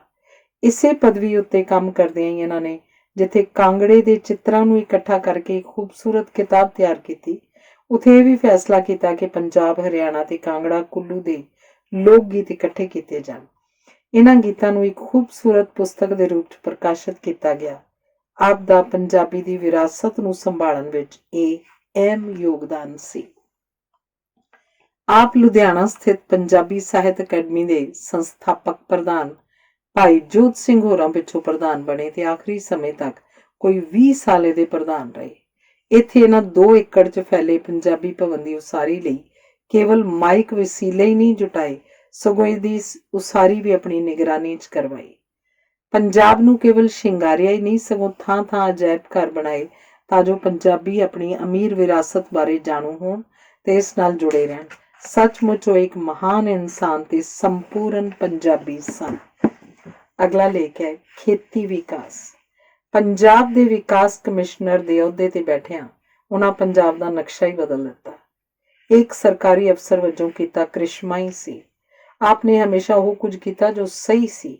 ਕਿਸੇ ਦੇ ਪ੍ਰਭਾਵ ਹੇਠ ਆ ਕੇ ਕਦੇ ਕੋਈ ਅਜਿਹਾ ਕਾਰਜ ਨਹੀਂ ਕੀਤਾ ਜਿਹਦੀ ਜ਼ਮੀਰ ਨੇ ਆਗਿਆ ਨਹੀਂ ਦਿੱਤੀ। ਪੰਜਾਬ ਦੀ ਰਾਜਨੀਤੀ ਵਿੱਚ ਉਦੋਂ ਖਿੱਚ ਧੂ ਸ਼ੁਰੂ ਹੋ ਗਈ ਸੀ। ਰੰਧਾਵਾ ਸਾਹਿਬ ਨੂੰ ਯਕੀਨ ਹੋ ਗਿਆ ਕਿ ਹੁਣ ਕੋਈ ਵਧੀਆ ਕੰਮ ਕਰਨਾ ਕਠਿਨ ਹੈ ਤੇ ਆਪ ਨੇ ਮੁੜ ਦਿੱਲੀ ਆਉਣ ਦਾ ਫੈਸਲਾ ਕਰ ਲਿਆ। ਦਿੱਲੀ ਆ ਕੇ ਆਪ ਨੇ ਭਾਰਤੀ ਖੇਤੀ ਖੋਜ ਪਰਿਸ਼ਦ ਦੇ ਮੀਤ ਪ੍ਰਧਾਨ ਦੇ ਰੂਪ 'ਚ ਸਤੰਬਰ 1955 ਵਿੱਚ ਵਾਗਡੋਰ ਸੰਭਾਲ ਲਈ। ਆਜ਼ਾਦੀ ਤੋਂ ਪਹਿਲਾਂ ਵੀ ਆਪ ਨੇ ਇਸ ਸੰਸਥਾ ਵਿੱਚ ਕੁਝ ਸਮੇਂ ਲਈ ਕੰਮ ਕੀਤਾ ਸੀ। ਇਹ ਸੰਸਥਾ ਸਾਰੇ ਦੇਸ਼ ਵਿੱਚ ਖੇਤੀ ਖੋਜ ਦਾ ਕੰਮ ਵੇਖਦੀ ਹੈ। ਇਸ ਸੰਸਥਾ ਦੇ ਕੇਂਦਰ ਤੇ ਖੋਜ ਕਮੇਟੀਆਂ ਸਾਰੇ ਦੇਸ਼ ਵਿੱਚ ਹਨ। ਇਸ ਕਰਕੇ ਆਪ ਨੂੰ ਸਾਰੇ ਦੇਸ਼ ਵਿੱਚ ਜਾਣ ਦਾ ਮੌਕਾ ਮਿਲਿਆ। ਖੇਤੀ ਵਿਕਾਸ ਵਿੱਚ ਆਪ ਦੀ ਵਿਸ਼ੇਸ਼ ਰੁਚੀ ਹੋਣ ਕਰਕੇ ਆਪ ਨੂੰ ਇਸ ਪ੍ਰੋਗਰਾਮ ਵਿੱਚ ਆਨੰਦ ਆਉਣ ਲੱਗ ਪਿਆ ਤੇ ਆਪ ਨੇ ਦੇਸ਼ ਵਿੱਚ ਖੇਤੀ ਖੋਜ ਤੇ ਖੇਤੀ ਵਿਕਾਸ ਨੂੰ ਨਵਾਂ ਮੋੜ ਦਿੱਤਾ। ਇੰਜ ਦੇਸ਼ 'ਚ ਖੇਤੀ ਵਿਕਾਸ ਦੀ ਨੀਂਹ ਰੱਖਣ ਵਾਲਿਆਂ 'ਚ ਆਪ ਜੀ ਨੂੰ ਮੋਢੀ ਆਖਿਆ ਜਾ ਸਕਦਾ ਹੈ। ਆਪ ਨੂੰ ਕਿਤਾਬਾਂ ਲਿਖਣ ਦਾ ਸ਼ੌਕ ਸੀ ਤੇ ਇਸੇ ਕਰਕੇ ਇਹਨਾਂ ਨੇ ਖੇਤੀ ਨਾਲ ਸੰਬੰਧਿਤ ਪੁਸਤਕਾਂ ਲਿਖਵਾਉਣ ਤੇ ਛਪਾਉਣ ਦਾ ਵੱਡਾ ਕਾਰਜ ਸ਼ੁਰੂ ਕੀਤਾ। ਵੱਖੋ ਵੱਖਰੇ ਵਿਸ਼ਿਆਂ ਉੱਤੇ ਆਪ ਜੀ ਵੱਲੋਂ ਤਿਆਰ ਕਰਵਾਈਆਂ ਖੂਬਸੂਰਤ ਪੁਸਤਕਾਂ ਦੀ ਸਾਰੇ ਸੰਸਾਰ 'ਚ ਪ੍ਰਸ਼ੰਸਾ ਹੋਈ ਤੇ ਖੇਤੀ ਦੇ ਵਿਸ਼ੇ ਉੱਤੇ ਪਹਿਲੀ ਵਾਰ ਖੋਜ ਆਧਾਰਿਤ ਪੁਸਤਕਾਂ ਹੋਂਦ ਵਿੱਚ ਆਈਆਂ। ਆਪ ਨੇ ਸਾਰੇ ਦੇਸ਼ ਵਿੱਚੋਂ ਖੇਤੀ ਤੇ ਪੇਂਡੂ ਜੀਵਨ ਦੀਆਂ ਬਹੁਤ ਸਾਰੀਆਂ ਤਸਵੀਰਾਂ ਖਿਚਵਾਈਆਂ ਤੇ ਇਹਨਾਂ ਦੀ ਵਰਤੋਂ ਪਰਿਸ਼ਦ ਦੇ ਮੈਗਜ਼ੀਨ ਤੇ ਕਿਤਾਬਾਂ 'ਚ ਕੀਤੀ। ਸਾਰੇ ਦੇਸ਼ ਦਾ ਭਰਮਣ ਕਰਦਿਆਂ ਇਹਨਾਂ ਮਹਿਸੂਸ ਕੀਤਾ ਕਿ ਸਾਡਾ ਮੁਲਕ ਕਿੰਨਾ ਵਿਸ਼ਾਲ ਹੈ। ਦੇਸ਼ ਦੀ ਅਖੰਡਤਾ ਤੇ ਦੇਸ਼ ਪ੍ਰੇਮ ਵਿੱਚ ਵਾਧੇ ਲਈ ਘੱਟੋ ਘੱਟ ਸਾਰੇ ਆਗੂਆਂ ਨੂੰ ਸਾਰੇ ਦੇਸ਼ ਦੀ ਸੈਰ ਕਰਵਾਉਣੀ ਚਾਹੀਦੀ ਹੈ ਤਾਂ ਜੋ ਆਪਣੇ ਦੇਸ਼ ਦੀ ਵਿਸ਼ਾਲਤਾ, ਸੁੰਦਰਤਾ ਤੇ ਅਮੀਰੀ ਤੋਂ ਜਾਣੂ ਹੋ ਸਕਣ। ਆਪ ਦੀ ਇਹ ਨਿਯੁਕਤੀ 5 ਸਾਲ ਲਈ ਸੀ। ਇਸ ਪਿੱਛੋਂ ਆਪ ਨੂੰ ਯੋਜਨਾ ਕਮਿਸ਼ਨ ਵਿੱਚ ਮਨੁੱਖੀ ਵਸੀਲਿਆਂ ਦਾ ਸਲਾਹਕਾਰ ਲਗਾ ਦਿੱਤਾ ਗਿਆ। ਇੱਥੇ ਰਹਿੰਦੇ ਆਪ ਨੇ ਮਨੁੱਖੀ ਵਸੀਲਿਆਂ ਸੰਬੰਧੀ ਸਾਰੇ ਦੇਸ਼ 'ਚੋਂ ਜਾਣਕਾਰੀ ਇਕੱਠੀ ਕੀਤੀ। ਸੰਨ 1963 ਵਿੱਚ ਉਹਨਾਂ ਨੂੰ ਸਾਇੰਸ ਤੇ ਟੈਕਨੋਲੋਜੀ ਦੀ ਕਾਨਫਰੰਸ ਵਿੱਚ ਹਿੱਸਾ ਲੈਣ ਜਨੇਵਾ ਜਾਣ ਦਾ ਮੌਕਾ ਮਿਲਿਆ। ਕਿਸੇ ਅੰਤਰਰਾਸ਼ਟਰੀ ਕਾਨਫਰੰਸ 'ਚ ਬੋਲਣ ਦਾ ਆਪ ਦਾ ਇਹ ਪਹਿਲਾ ਮੌਕਾ ਸੀ। ਆਪ ਨੇ ਪੂਰੀ ਮਿਹਨਤ ਤੇ ਲਗਨ ਨਾਲ ਆਪਣਾ ਭਾਸ਼ਣ ਤਿਆਰ ਕੀਤਾ ਜਿਸ ਦੀ ਬਹੁਤ ਸ਼ਲਾਘਾ ਹੋਈ। ਪੂਰੀ ਲਗਨ ਤੇ ਸੂਝ ਨਾਲ ਕੀਤੀ ਮਿਹਨਤ ਕਦੇ ਅਜਾਈ ਨਹੀਂ ਜਾਂਦੀ ਤੇ ਇਹਦੀ ਜ਼ਰੂਰ ਪ੍ਰਸ਼ੰਸਾ ਹੁੰਦੀ ਹੈ। ਦੇਸ਼ ਵਿੱਚ ਅੰਨ ਸੰਕਟ ਗੰਭੀਰ ਹੋ ਰਿਹਾ ਸੀ। ਸਰਕਾਰ ਨੇ ਅੰਨ ਉਤਪਾਦਨ ਦੇ ਵਾਧੇ ਲਈ ਇੱਕ ਵਿਸ਼ੇਸ਼ ਘਣੀ ਖੇਤੀ ਪ੍ਰੋਗਰਾਮ ਉਲੀਕਿਆ। ਆਪ ਦੀ ਖੇਤੀ 'ਚ ਦਿਲਚਸਪੀ ਨੂੰ ਵੇਖਦਿਆਂ ਹੋਇਆਂ ਆਪ ਜੀ ਨੂੰ ਇਸ ਪ੍ਰੋਗਰਾਮ ਦਾ ਡਾਇਰੈਕਟਰ ਜਨਰਲ ਬਣਾ ਦਿੱਤਾ ਗਿਆ। ਉਦੋਂ ਸਰਦਾਰ ਸਵਰਨ ਸਿੰਘ ਦੇਸ਼ ਦੇ ਖੇਤੀ ਦੇ ਵਜ਼ੀਰ ਸਨ ਤੇ ਉਹਨਾਂ ਨੇ ਕਾਲਜ ਵਿੱਚ ਜਮਾਤੀ ਰਹੇ ਸਨ। ਇਹਨਾਂ ਦੇ ਇਸ ਸਹਿਯੋਗ ਨਾਲ ਡਾਕਟਰ ਰੰਧਾਵਾ ਨੇ ਇਹ ਪ੍ਰੋਗਰਾਮ ਪੂਰੀ ਲਗਨ ਤੇ ਮਿਹਨਤ ਨਾਲ ਚਲਾਇਆ। ਖੇਤੀ ਵਿੱਚ ਰਸਾਇਣਿਕ ਖਾਦਾਂ ਦੀ ਵਰਤੋਂ ਨੂੰ ਉਤਸ਼ਾਹਿਤ ਕੀਤਾ ਤੇ ਮੈਕਸੀਕੋ ਤੋਂ ਵੱਧ ਝਾੜ ਦੇਣ ਵਾਲੀਆਂ ਮਧਰੀਆਂ ਕਣਕ ਦੀਆਂ ਕਿਸਮਾਂ ਦਾ ਬੀਜ ਮੰਗਵਾਇਆ। ਇਹਨਾਂ ਨੇ ਪ੍ਰਸਿੱਧ ਖੇਤੀ ਵਿਗਿਆਨੀ ਡਾਕਟਰ ਸਵਾਮੀਨਾਥਨ ਤੋਂ ਇਹਨਾਂ ਦੀ ਪਰਖ ਕਰਵਾਈ। ਸਾਰਿਆਂ ਨੂੰ ਯਕੀਨ ਹੋ ਗਿਆ ਕਿ ਇਹਨਾਂ ਕਿਸਮਾਂ ਨਾਲ ਦੇਸ਼ ਵਿੱਚੋਂ ਅੰਨ ਸੰਕਟ ਦੂਰ ਕੀਤਾ ਜਾ ਸਕਦਾ ਹੈ। ਇਹਨਾਂ ਨੇ ਸਾਰੇ ਪਿੰਡਾਂ 'ਚ ਇੱਕ ਏਕੜ ਵਿੱਚ ਇਹਨਾਂ ਬੀਜਾਂ ਦੀ ਪ੍ਰਦਰਸ਼ਨੀ ਬਿਜਾਈ ਕਰਵਾਈ। ਆਪ ਨੇ ਦੇਸ਼ ਵਿੱਚ ਹਰੇ ਇਨਕਲਾਬ ਦੀ ਨੀਂਹ ਰੱਖੀ। ਸਖਤ ਮਿਹਨਤ ਕਰਨ ਤੇ ਸਾਰੇ ਦੇਸ਼ 'ਚ ਭੱਜ ਦੌੜ ਕਰਨ ਕਰਕੇ ਆਪ ਜੀ ਦੀ ਸਿਹਤ ਖਰਾਬ ਹੋ ਗਈ। ਇਹਨਾਂ ਮਾਰਚ 1966 ਵਿੱਚ 4 ਮਹੀਨੇ ਦੀ ਛੁੱਟੀ ਲੈ ਲਈ। ਛੁੱਟੀ ਦੌਰਾਨ ਹੀ ਇਹਨਾਂ ਨੇ ਮੁੜ ਪੰਜਾਬ ਆਉਣ ਦਾ ਫੈਸਲਾ ਕਰ ਲਿਆ ਤੇ ਜੂਨ 66 ਵਿੱਚ ਦਿੱਲੀ ਨੂੰ ਅਲਵਿਦਾ ਆਪਣੇ ਬਗੀਚੇ ਵਾਲੇ ਘਰ ਖਾਨਪੁਰ ਆਣ ਵਸੇਬਾ ਕੀਤਾ। ਚੰਡੀਗੜ੍ਹ ਦੀ ਉਸਾਰੀ ਤੇ ਸ਼ਿੰਗਾਰ। ਦੇਸ਼ ਦੀ ਆਜ਼ਾਦੀ ਸਮੇਂ ਪੰਜਾਬ ਦੀ ਵੰਡ ਹੋਈ ਤੇ ਇਹਦੀ ਰਾਜਧਾਨੀ ਲਾਹੌਰ ਪਾਕਿਸਤਾਨ 'ਚ ਰਹਿ ਗਈ। ਪੰਜਾਬ ਦੀ ਨਵੀਂ ਸਰਕਾਰ ਨੇ ਕੁਝ ਸਮੇਂ ਲਈ ਸ਼ਿਮਲੇ ਤੋਂ ਕੰਮ ਕੀਤਾ। ਇਹ ਫੈਸਲਾ ਹੋਇਆ ਕਿ ਇੱਕ ਨਵੀਂ ਰਾਜਧਾਨੀ ਉਸਾਰੀ ਜਾਵੇ। ਚੰਡੀਗੜ੍ਹ ਵਾਲੀ ਥਾਂ ਨੂੰ ਨਵੀਂ ਰਾਜਧਾਨੀ ਲਈ ਚੁਣਿਆ ਗਿਆ। ਚੰਡੀਗੜ੍ਹ ਦੀ ਉਸਾਰੀ ਤੇ ਯੋਜਨਾਕਾਰੀ ਨਾਲ ਆਪ ਮੁੱਢ ਤੋਂ ਹੀ ਜੁੜੇ ਹੋਏ ਸਨ। ਇਸ ਸ਼ਹਿਰ ਦੀਆਂ ਸੜਕਾਂ ਉੱਤੇ ਲੱਗੇ ਰੁੱਖ, ਇੱਥੋਂ ਦੀਆਂ ਪਾਰਕਾਂ, ਗੁਲਾਬਾਂ ਦਾ ਬਾਗ, ਇੱਥੋਂ ਦੇ ਅਜਾਇਬ ਘਰ ਡਾਕਟਰ ਰੰਧਾਵਾ ਦੀ ਸੋਚ ਦਾ ਹੀ ਨਤੀਜਾ ਹਨ। ਜਦੋਂ 1966 ਵਿੱਚ ਪੰਜਾਬ ਦੀ ਮੁੜ ਵੰਡ ਹੋਈ ਤਾਂ ਚੰਡੀਗੜ੍ਹ ਨੂੰ ਪੰਜਾਬ ਤੇ ਹਰਿਆਣਾ ਦੀ ਸਾਂਝੀ ਰਾਜਧਾਨੀ ਬਣਾ ਦਿੱਤਾ ਗਿਆ। ਇਹਦੇ ਨਾਲ ਹੀ ਸ਼ਹਿਰ ਕੇਂਦਰੀ ਸ਼ਾਸਕ ਪ੍ਰਦੇਸ਼ ਬਣਾਇਆ ਗਿਆ। ਡਾਕਟਰ ਰੰਧਾਵਾ ਨੂੰ ਇਸ ਦੇ ਪਹਿਲੇ ਮੁਖੀ ਹੋਣ ਦਾ ਮਾਣ ਪ੍ਰਾਪਤ ਹੋਇਆ। ਚੰਡੀਗੜ੍ਹ ਦੇ ਪਹਿਲੇ ਚੀਫ ਕਮਿਸ਼ਨਰ ਲੱਗਣ ਉੱਤੇ ਆਪ ਨੂੰ ਬੇਹੱਦ ਖੁਸ਼ੀ ਹੋਈ। ਹੁਣ ਉਹ ਆਪਣੀ ਨੌਕਰੀ ਤੇ ਰਹਿੰਦੇ ਸਮੇਂ ਦੌਰਾਨ ਆਪਣੇ ਪਿਆਰੇ ਸ਼ਹਿਰ ਨੂੰ ਨਿਖਾਰਨ ਤੇ ਸੁਆਰਨ ਲਈ ਪੂਰੀ ਤਰ੍ਹਾਂ ਕੰਮ ਕਰ ਸਕਦੇ ਸਨ। ਆਪ ਦੀ ਸਿਹਤ ਭਾਵੇਂ ਠੀਕ ਨਹੀਂ ਸੀ, ਪਰ ਜਦੋਂ ਤੁਹਾਨੂੰ ਮਨਪਸੰਦ ਕੰਮ ਕਰਨ ਨੂੰ ਮਿਲ ਜਾਏ ਫਿਰ ਜੋਸ਼ ਤੇ ਹਿੰਮਤ ਆਪਣੇ ਆਪ ਹੀ ਆ ਜਾਂਦੇ ਹਨ। ਚੰਡੀਗੜ੍ਹ ਦੇ ਮੁਖੀ ਹੋਣ ਦੇ ਬਾਵਜੂਦ ਵੀ ਆਪ ਨੇ ਆਪਣੀ ਰਿਹਾਇਸ਼ ਆਪਣੇ ਖੇਤਾਂ 'ਚ ਬਣਾਏ ਘਰ ਹੀ ਰੱਖੀ। ਘਰੋਂ ਆਉਂਦਿਆਂ ਤੇ ਸ਼ਾਮ ਨੂੰ ਵਾਪਸ ਜਾਂਦਿਆਂ ਆਪ ਸ਼ਹਿਰ ਦੇ ਵੱਖੋ ਵੱਖਰੇ ਸੈਕਟਰਾਂ ਦਾ ਦੌਰਾ ਕਰਦੇ ਤੇ ਸੰਬੰਧਿਤ ਅਧਿਕਾਰੀਆਂ ਨੂੰ ਲੋੜੀਂਦੀਆਂ ਹਦਾਇਤਾਂ ਜਾਰੀ ਕਰਦੇ। ਕਿਹੜਾ ਰੁੱਖ ਕਿੱਥੇ ਲਗਾਉਣਾ ਤੇ ਕਿਹੜੀ ਪਾਰਕ ਨੂੰ ਕਿਸ ਢੰਗ ਨਾਲ ਨਿਖਾਰਨਾ, ਇਹ ਆਪ ਹੀ ਫੈਸਲਾ ਕਰਦੇ ਸਨ। ਚੰਡੀਗੜ੍ਹ ਵਿੱਚੋਂ ਲੰਘਦੇ ਪਾਣੀ ਦੇ ਨਾਲੇ ਦੇ ਸਿਰ ਉੱਤੇ ਝੀਲ ਬਣਾ ਕੇ ਉਹਨੂੰ ਸ਼ਿੰਗਾਰਿਆ ਤੇ ਨਾਲੇ ਦੇ ਸਾਰੇ ਰਾਹ ਨੂੰ ਇੱਕ ਸੁੰਦਰ ਵੈਲੀ 'ਚ ਤਬਦੀਲ ਕਰ ਦਿੱਤਾ। ਇਸ ਵੈਲੀ ਵਿੱਚ ਹੀ ਗੁਲਾਬ ਦੇ ਫੁੱਲਾਂ ਦਾ ਬਗੀਚਾ ਬਣਾਇਆ ਗਿਆ, ਜਿੱਥੇ ਸਾਰੇ ਦੇਸ਼ ਵਿੱਚੋਂ ਭਾਂਤ-ਭਾਂਤ ਦੇ ਗੁਲਾਬ ਲੱਭ ਕੇ ਲਗਾਏ ਗਏ। ਉੱਤਰੀ ਭਾਰਤ ਦਾ ਇੱਕ ਨਵੇਕਲਾ ਬਾਗ ਬਣ ਗਿਆ। ਇੱਥੋਂ ਦੇ ਇੱਕ ਕਰਮਚਾਰੀ ਨੇਕ ਚੰਦ ਨੂੰ ਟੁੱਟੀਆਂ ਵਸਤਾਂ ਨੂੰ ਵੱਖੋ ਵੱਖਰੇ ਰੂਪ ਦੇਣ ਦਾ ਸ਼ੌਕ ਸੀ। ਇਹਨਾਂ ਉਹਦੀ ਹੌਸਲਾ ਅਫਜ਼ਾਈ ਕੀਤੀ ਤੇ ਲੋੜੀਂਦੀ ਸਹਾਇਤਾ ਵੀ ਕੀਤੀ, ਜਿਸ ਨਾਲ ਰੌਕ ਗਾਰਡਨ ਹੋਂਦ ਵਿੱਚ ਆਇਆ। ਆਪ ਜੀ ਨੇ ਇਸ ਸ਼ਹਿਰ ਵਿੱਚ ਕਈ ਅਜਾਇਬ ਘਰ ਬਣਾਏ ਤਾਂ ਜੋ ਚੰਡੀਗੜ੍ਹ ਯਾਤਰੀਆਂ ਦੀ ਖਿੱਚ ਦਾ ਕੇਂਦਰ ਬਣ ਸਕੇ। ਚੰਡੀਗੜ੍ਹ ਨਾਲ ਇੰਨਾ ਲਗਾਅ ਸੀ ਕਿ ਆਪ ਨੇ ਆਪਣੀ ਸੇਵਾ ਮੁਕਤੀ ਪਿੱਛੋਂ ਪੰਜਾਬ 'ਚ ਸਾਹਿਤ ਤੇ ਕਲਾ ਨੂੰ ਪ੍ਰਫੁੱਲਤ ਕਰਨ ਲਈ ਪੰਜਾਬ ਆਰਟਸ ਕੌਂਸਲ ਬਣਾਈ ਤੇ 16 ਸੈਕਟਰ ਦੇ ਪਾਰਕ ਵਿੱਚ ਸੁੰਦਰ ਕਲਾ ਭਵਨ ਬਣਾਇਆ। ਚੰਡੀਗੜ੍ਹ ਉੱਤਰੀ ਭਾਰਤ ਦਾ ਸਭ ਤੋਂ ਖੂਬਸੂਰਤ ਸ਼ਹਿਰ ਮੰਨਿਆ ਜਾ ਰਿਹਾ ਹੈ। ਇਹਦੀ ਖੂਬਸੂਰਤੀ ਨੂੰ ਬਣਾਉਣ 'ਚ ਡਾਕਟਰ ਰੰਧਾਵਾ ਦਾ ਅਹਿਮ ਯੋਗਦਾਨ ਹੈ। ਚੰਡੀਗੜ੍ਹ ਦਾ ਕਲਾ ਅਜਾਇਬ ਘਰ ਤੇ ਵਿਗਿਆਨ ਅਜਾਇਬ ਘਰ ਭਾਰਤ ਵਿੱਚ ਆਪਣੀ ਨਵੇਕਲੀ ਥਾਂ ਰੱਖਦੇ ਸਨ। ਆਪ ਨੇ ਚੰਡੀਗੜ੍ਹ ਦੇ ਇਤਿਹਾਸ ਨੂੰ ਦਰਸਾਉਂਦਾ ਇੱਕ ਹੋਰ ਅਜਾਇਬ ਘਰ ਵੀ ਬਣਵਾਇਆ ਤਾਂ ਜੋ ਨਵੀਂ ਪੀੜ੍ਹੀ ਇਸ ਖੂਬਸੂਰਤ ਸ਼ਹਿਰ ਦੀ ਉਸਾਰੀ ਦੇ ਇਤਿਹਾਸ ਤੋਂ ਜਾਣੂ ਹੋ ਸਕੇ। ਆਪਣੇ ਆਖਰੀ ਸਾਹ ਤੱਕ ਆਪ ਚੰਡੀਗੜ੍ਹ ਤੇ ਪੰਜਾਬ ਦੀ ਖੂਬਸੂਰਤੀ ਨਿਖਾਰਨ ਲਈ ਯਤਨਸ਼ੀਲ ਰਹੇ ਤੇ ਪੰਜਾਬ, ਪੰਜਾਬੀ ਅਤੇ ਪੰਜਾਬੀ ਦੇ ਵਿਕਾਸ ਦੀ ਕਾਮਨਾ ਕਰਦੇ ਰਹੇ। ਪਿੰਡ ਵਿੱਚ ਵਾਸਾ। ਆਪਣੇ ਰਹਿਣ ਲਈ ਆਪ ਨੇ ਦਿੱਲੀ ਮਕਾਨ ਬਣਾਇਆ, ਪਰ ਉਹ ਮਾਹੌਲ ਇਹਨਾਂ ਨੂੰ ਪਸੰਦ ਨਾ ਆਇਆ। ਆਪ ਦੱਸਦੇ ਸਨ ਕਿ ਜਦੋਂ ਮੈਂ ਉੱਥੇ ਜਾਣਾ ਤਾਂ ਮੈਂ ਵੇਖਣਾ ਕਿ ਪੈਨਸ਼ਨੀਏ ਲੋਕ ਆਪਣੀਆਂ ਕੋਠੀਆਂ ਦੇ ਵਰਾਂਡਿਆਂ 'ਚ ਬੈਠੇ ਬੜੀ ਨੀਝ ਨਾਲ ਅਖਬਾਰਾਂ ਪੜ੍ਹ ਰਹੇ ਹੁੰਦੇ। ਇਹ ਦ੍ਰਿਸ਼ ਮੇਰੇ ਲਈ ਦਿਲ ਢਾਊ ਹੁੰਦਾ। ਮੈਂ ਫੈਸਲਾ ਕੀਤਾ ਕਿ ਅਜਿਹੇ ਮਾਹੌਲ 'ਚ ਨਹੀਂ ਰਹਿਣਾ। ਆਪ ਨੇ ਚੰਡੀਗੜ੍ਹ ਤੋਂ ਕੋਈ 15 ਮੀਲ ਦੂਰ ਪੈਂਦੇ ਕਸਬੇ ਖਰੜ ਦੇ ਪਿੰਡ ਖਾਨਪੁਰ ਦੀ ਗਾਰਡਨ ਕਾਲੋਨੀ 'ਚ ਜ਼ਮੀਨ ਅਲਾਟ ਹੋਈ ਸੀ आपने फैसला किया कि मैं रिहाइश इत्थे ही रखांगा। आपने अजिहा घर बनाया जिस दे सारे कमरिਆਂ 'ਚ सूरजी किरणां ਝਾਤ ਮਾਰਦੀਆਂ ਸਨ। खुली हवा आउंदी सी ते शीशिਆਂ ਵਿੱਚੋਂ ਬਾਹਰ ਦਾ ਸੁੰਦਰ ਨਜ਼ਾਰਾ ਨਜ਼ਰ ਆਉਂਦਾ ਸੀ। ਇੱਥੇ ਹੀ ਉਹਨਾਂ ਨੇ ਬਗੀਚਾ ਲਗਵਾਇਆ ਤੇ ਫੁੱਲਾਂ ਵਾਲੇ ਬੂਟਿਆਂ ਨਾਲ ਇਹਨੂੰ ਸ਼ਿੰਗਾਰਿਆ। ਹੁਣ ਇਹਨਾਂ ਦਾ ਮਨ ਖੁੱਲੀ ਹਵਾ 'ਚ ਇਸੇ ਘਰ ਵਿਖੇ ਰਹਿਣ ਨੂੰ ਕਰ ਰਿਹਾ ਸੀ। ਆਪ ਨੇ ਮੁੜ ਪੰਜਾਬ ਆਉਣ ਦਾ ਫੈਸਲਾ ਕਰ ਲਿਆ। ਕਈ ਸਾਲਾਂ ਪਿੱਛੋਂ ਤਾਰਿਆਂ ਦੀ ਛਾਵੇਂ ਅੰਬਰ ਹੇਠ ਸੌਣ ਦੇ ਆਨੰਦ ਬਾਰੇ ਆਪ ਲਿਖਦੇ ਹਨ। ਮੈਂ ਇੰਝ ਮਹਿਸੂਸ ਕੀਤਾ ਜਿਵੇਂ ਮੇਰੇ ਸਿਰ ਤੋਂ ਇੱਕ ਪਹਾੜ ਦਾ ਭਾਰ ਉਤਰ ਗਿਆ ਹੋਵੇ। ਇੰਨਾ ਆਰਾਮ ਮੈਂ ਪਹਿਲਾਂ ਕਦੇ ਵੀ ਮਹਿਸੂਸ ਨਹੀਂ ਕੀਤਾ ਸੀ। ਕਿੰਨੇ ਹੀ ਸਾਲਾਂ ਮਗਰੋਂ ਮੈਂ ਤਾਰਿਆਂ ਦੀ ਸੁੰਦਰਤਾ ਵੇਖੀ। ਸ਼ਹਿਰਾਂ ਵਿੱਚ ਸੜਕਾਂ ਉੱਤੇ ਬੱਤੀਆਂ ਦੀ ਰੌਸ਼ਨੀ ਕਰਕੇ ਤਾਰੇ ਦਿਸਦੇ ਹੀ ਨਹੀਂ। ਪਿੰਡਾਂ 'ਚ ਹਨੇਰੀਆਂ ਰਾਤਾਂ ਨੂੰ ਕਿਤੇ ਵੱਧ ਤਾਰੇ ਦਿਸਦੇ ਹਨ ਤੇ ਛੜਿਆਂ ਦਾ ਰਾਹ ਠੰਡੀ ਆਰਾਮਦੇਹ ਰੌਸ਼ਨੀ ਵਾਂਗ ਲਿਸ਼ਕਦਾ ਹੈ। ਇੱਥੇ ਬਾਗ ਵਿੱਚ ਜ਼ਿੰਦਗੀ ਦੀ ਚਾਲ ਕੁਦਰਤ ਦੇ ਵਧੇਰੇ ਨੇੜੇ ਹੁੰਦੀ ਹੈ। ਹੁਣ ਮੈਂ ਸੂਰਜ ਚੜ੍ਹਦੇ ਨਾਲ ਉੱਠ ਬੈਠਦਾ ਤੇ ਸ਼ਾਮ ਨੂੰ ਫਿਰ ਸੂਰਜ ਦੇ ਛਿਪਣ ਦਾ ਨਜ਼ਾਰਾ ਵੇਖਣ ਲਈ ਸਦਾ ਘਰ ਮੁੜ ਆਉਂਦਾ ਹਾਂ। ਇੱਥੇ ਬਾਗ 'ਚ ਰਹਿੰਦਿਆਂ ਮੈਂ ਆਪਣੇ ਜੀਵਨ ਵਿੱਚ ਪਹਿਲੀ ਵਾਰ ਰੁੱਤਾਂ ਦੇ ਬਦਲਣ ਨਾਲ ਸੂਰਜ ਨਿਕਲਣ ਦੀ ਦਿਸ਼ਾ ਵੀ ਬਦਲੀ ਹੁੰਦੀ ਵੇਖੀ। ਟਿਊਬਵੈੱਲ ਦੇ ਚਬੱਚੇ 'ਚ ਨਹਾਉਣਾ ਉਹਨਾਂ ਦੀ ਵੱਡੀ ਮੌਜ ਸੀ। ਆਪ ਆਖਦੇ ਹਨ ਕਿ ਖੁੱਲ੍ਹੇ ਅਸਮਾਨ ਹੇਠ ਡਿੱਗਦੇ ਪਾਣੀ ਥੱਲੇ ਨਹਾਉਣ ਦਾ ਜੋ ਸਵਾਦ ਆਉਂਦਾ ਹੈ ਉਹ ਹੋਰ ਕਿਸੇ ਤਰ੍ਹਾਂ ਨਹੀਂ ਆ ਸਕਦਾ। ਆਪਣੇ ਬਗੀਚੇ ਵਿੱਚੋਂ ਤਾਜ਼ੇ ਫਲ ਤੋੜ ਕੇ ਖਾਣ ਦਾ ਆਨੰਦ ਹੀ ਵੱਖਰਾ ਹੁੰਦਾ ਹੈ। ਇੱਥੇ ਇਹਨਾਂ ਨੇ ਬਾਗਬਾਨੀ, ਸਬਜ਼ੀਆਂ ਤੇ ਫਸਲਾਂ ਸੰਬੰਧੀ ਕਈ ਤਜਰਬੇ ਕੀਤੇ। ਕਿਸਾਨ ਨੂੰ ਆਉਣ ਵਾਲੀਆਂ ਔਕੜਾਂ ਦਾ ਪਤਾ ਵੀ ਇਹਨਾਂ ਨੂੰ ਇੱਥੇ ਹੀ ਹੋਇਆ ਤੇ ਮੁੜ ਖੇਤੀ ਯੂਨੀਵਰਸਿਟੀ ਦੇ ਮੁਖੀ ਹੋਣ ਸਮੇਂ ਇਹਨਾਂ ਨੂੰ ਸੁਲਝਾਉਣ ਦਾ ਪੂਰਾ ਯਤਨ ਕੀਤਾ। ਕਿਸਾਨਾਂ ਤੇ ਕਿਸਾਨੀ ਨਾਲ ਉਹਨਾਂ ਨੂੰ ਪੂਰੀ ਹਮਦਰਦੀ ਸੀ ਤੇ ਉਹ ਇਹਨਾਂ ਦੇ ਦਰਦ ਅਤੇ ਔਕੜਾਂ ਨੂੰ ਸਮਝਦੇ ਸਨ। ਪਿੰਡ ਵਿੱਚ ਰਹਿੰਦਿਆਂ ਆਪ ਨੇ ਮਹਿਸੂਸ ਕੀਤਾ ਕਿ ਜੇਕਰ ਪਿੰਡਾਂ ਦੀਆਂ ਸੜਕਾਂ ਪੱਕੀਆਂ ਹੋ ਜਾਣ ਤਾਂ ਪਿੰਡਾਂ ਦਾ ਵਿਕਾਸ ਤੇਜ਼ੀ ਨਾਲ ਹੋ ਸਕਦਾ ਹੈ। ਆਪ ਸਮਝਦੇ ਸਨ ਕਿ ਕਿਸਾਨੀ ਤੇ ਪਿੰਡਾਂ ਦੀਆਂ ਬਹੁਤ ਸਾਰੀਆਂ ਸਮੱਸਿਆਵਾਂ ਦੂਰ ਹੋ ਜਾਣਗੀਆਂ ਜੇਕਰ ਪਿੰਡਾਂ ਨੂੰ ਜਾਂਦੀਆਂ ਸੜਕਾਂ ਪੱਕੀਆਂ ਹੋ ਜਾਣ। ਆਪ ਨੇ ਪਿੰਡਾਂ ਵਿੱਚ ਮੁਰੱਬੇਬੰਦੀ ਕਰਵਾ ਕੇ ਪਿੰਡਾਂ 'ਚ ਸਿੱਧੀਆਂ ਸੜਕਾਂ ਕਰਵਾਈਆਂ ਤੇ ਜਦੋਂ ਸਰਦਾਰ ਲਛਮਣ ਸਿੰਘ ਗਿੱਲ ਪੰਜਾਬ ਦੇ ਮੁੱਖ ਮੰਤਰੀ ਬਣੇ ਤਾਂ ਉਹਨਾਂ ਦੇ ਸੁਝਾਅ ਉੱਤੇ ਉਹਨਾਂ ਨੇ ਸੜਕਾਂ ਨੂੰ ਪੱਕੀਆਂ ਕਰਵਾਉਣ ਦਾ ਪ੍ਰੋਗਰਾਮ ਬਣਵਾਇਆ। ਆਪ ਪੰਜਾਬੀ ਅਤੇ ਪੰਜਾਬੀ ਦੇ ਸ਼ੁਦਾਈ ਸਨ।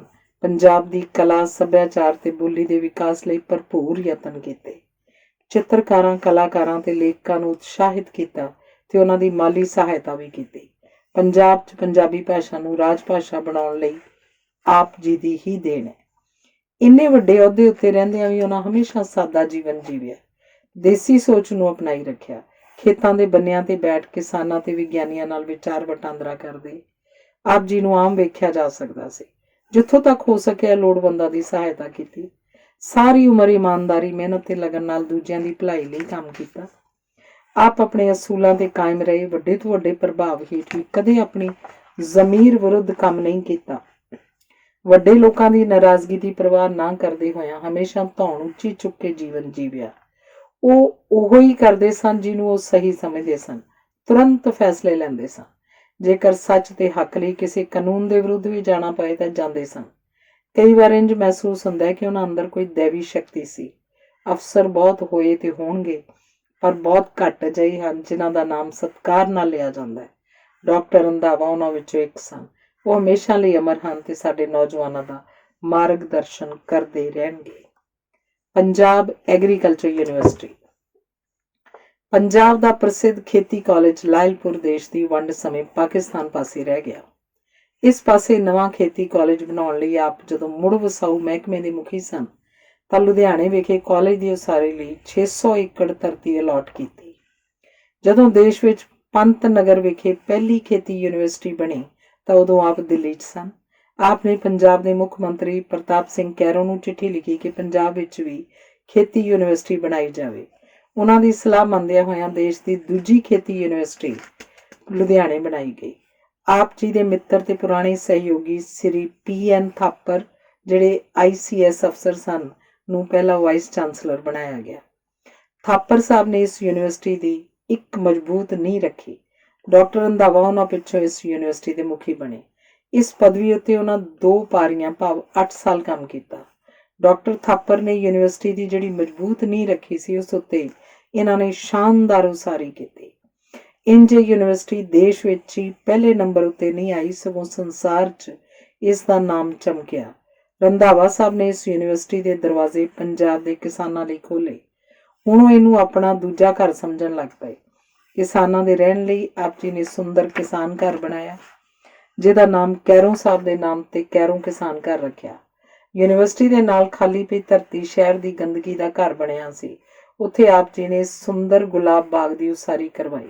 ਯੂਨੀਵਰਸਿਟੀ ਵਿਖੇ ਹੀ ਵਿਦਿਆਰਥੀਆਂ ਲਈ ਵਿਦਿਆਰਥੀ ਭਵਨ ਦੀ ਉਸਾਰੀ ਕਰਵਾਈ। ਆਪ ਦਾ ਮੰਨਣਾ ਸੀ ਕਿ ਵਧੀਆ ਖੋਜ ਲਈ ਖੋਜੀਆਂ ਦੀ ਮੁੱਢਲੇ ਵਿਗਿਆਨਾਂ 'ਚ ਮੁਹਾਰਤ ਜ਼ਰੂਰੀ ਹੈ ਤੇ ਆਪ ਨੇ ਬੇਸਿਕ ਸਾਇੰਸਿਸ ਕਾਲਜ ਬਣਾਇਆ। ਖੇਤੀ ਖੋਜ ਨੂੰ ਆਧੁਨਿਕ ਢੰਗ ਤਰੀਕਿਆਂ ਨਾਲ ਕਿਸਾਨਾਂ ਤੱਕ ਪਹੁੰਚਣ ਲਈ ਸੰਚਾਰ ਕੇਂਦਰ ਬਣਾਇਆ ਗਿਆ। ਇਸ ਕੇਂਦਰ ਵੱਲੋਂ ਕਿਸਾਨਾਂ ਲਈ ਵਧੀਆ ਸਾਹਿਤ ਵੀ ਤਿਆਰ ਕੀਤਾ ਗਿਆ। ਹਰਿਆਣਾ ਬਣਨ ਉੱਤੇ ਪੰਜਾਬ ਦਾ ਵੈਟਨਰੀ ਕਾਲਜ ਜਿਹੜਾ ਹਿਸਾਰ ਵਿਖੇ ਸੀ, ਉਹ ਹਰਿਆਣੇ 'ਚ ਰਹਿ ਗਿਆ। ਆਪ ਨੇ ਰਾਤੋਂ ਰਾਤ ਲੁਧਿਆਣਾ ਕੈਂਪਸ ਵਿਖੇ ਨਵਾਂ ਵੈਟਨਰੀ ਕਾਲਜ ਚਾਲੂ ਕੀਤਾ ਤੇ ਥੋੜੇ ਸਮੇਂ ਵਿੱਚ ਹੀ ਇਹਦੀ ਸੁੰਦਰ ਇਮਾਰਤ ਹੋਂਦ 'ਚ ਆਈ। ਯੂਨੀਵਰਸਿਟੀ ਦੀ ਖੋਜ ਨੂੰ ਬੜੀ ਤੇਜ਼ੀ ਨਾਲ ਕਿਸਾਨਾਂ ਤੱਕ ਪਹੁੰਚਾਇਆ ਗਿਆ, ਜਿਸ ਨਾਲ ਪੰਜਾਬ ਹਰੀ ਕ੍ਰਾਂਤੀ ਦਾ ਕੇਂਦਰ ਬਣ ਗਿਆ। ਦੇਸ਼ ਕੇਵਲ ਅਨਾਜ ਵਿੱਚ ਹੀ ਆਤਮ ਨਿਰਭਰ ਨਹੀਂ ਹੋਇਆ, ਸਗੋਂ ਵਿਦੇਸ਼ਾਂ ਨੂੰ ਅਨਾਜ ਵੇਚਣ ਵਿੱਚ ਵੀ ਸਮਰੱਥ ਬਣ ਗਿਆ। ਭਾਰਤ ਸਰਕਾਰ ਨੇ ਉਹਨਾਂ ਦੀ ਇਸ ਪ੍ਰਾਪਤੀ ਬਦਲੇ 1972 'ਚ ਆਪ ਨੂੰ ਪਦਮ ਭੂਸ਼ਣ ਤੇ ਆਪ ਦੇ ਸਹਿਯੋਗੀ ਡਾਇਰੈਕਟਰ ਪਸਾਰ ਸਿੱਖਿਆ ਡਾਕਟਰ ਕੇ ਕਿਰਪਾਲ ਸਿੰਘ ਹੋਰਾਂ ਨੂੰ ਪਦਮ ਸ਼੍ਰੀ ਨਾਲ ਸਨਮਾਨਿਆ।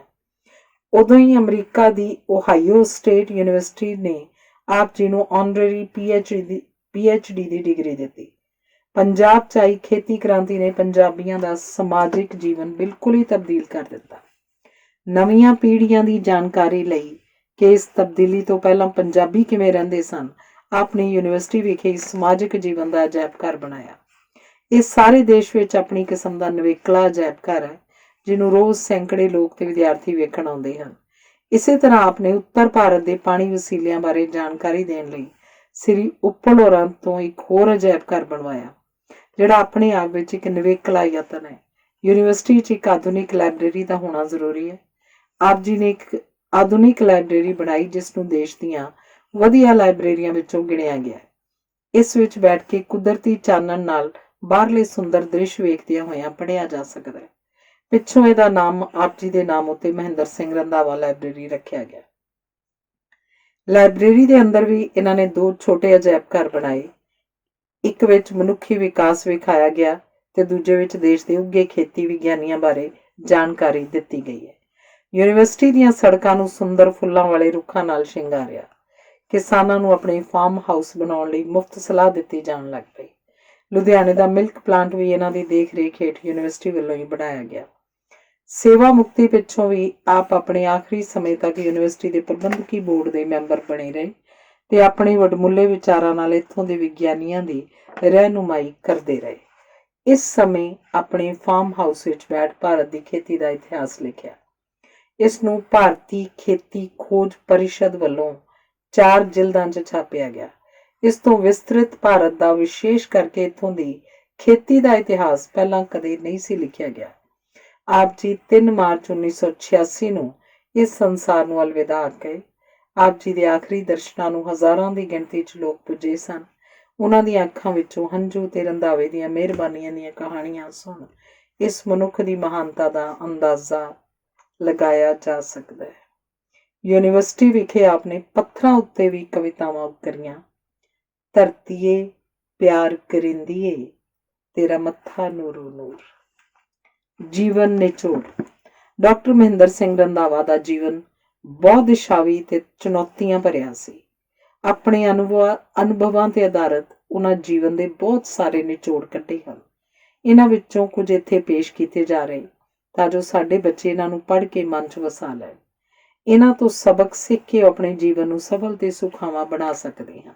ਪਹਿਲਾ, ਕੰਮ ਕਿਸੇ ਨੂੰ ਨਹੀਂ ਮਾਰਦਾ, ਪਰ ਬੇਕਦਰੀ ਤੇ ਬੇਇਨਸਾਫੀ ਇਨਸਾਨ ਦੀ ਰੂਹ ਨੂੰ ਚੋਟ ਪਹੁੰਚਾਉਂਦੀ ਹੈ। ਨੈਕਸਟ, ਇਨਸਾਨ ਜਿੰਨਾ ਹੀ ਉੱਚੀ ਪਦਵੀ ਤੇ ਹੋ ਜਾਂਦਾ ਹੈ, ਉਹ ਜ਼ਿੰਦਗੀ ਦੇ ਮਸਲਿਆਂ ਤੋਂ ਉਨਾ ਹੀ ਦੂਰ ਹੋ ਜਾਂਦਾ ਹੈ। ਅਗਲਾ, ਮੁਲਕ ਅੰਨ ਸਮੱਸਿਆ ਤਦ ਹੀ ਹੱਲ ਕਰ ਸਕਦਾ ਹੈ ਜਦਕਿ ਰਸਾਇਣਿਕ ਖਾਦਾਂ ਦੀਆਂ ਫੈਕਟਰੀਆਂ ਲੱਗਣ ਤੇ ਖਾਦਾਂ ਜ਼ਿਮੀਂਦਾਰਾਂ ਦੇ ਖੇਤਾਂ ਤੱਕ ਪਹੁੰਚਾਈਆਂ ਜਾਣ।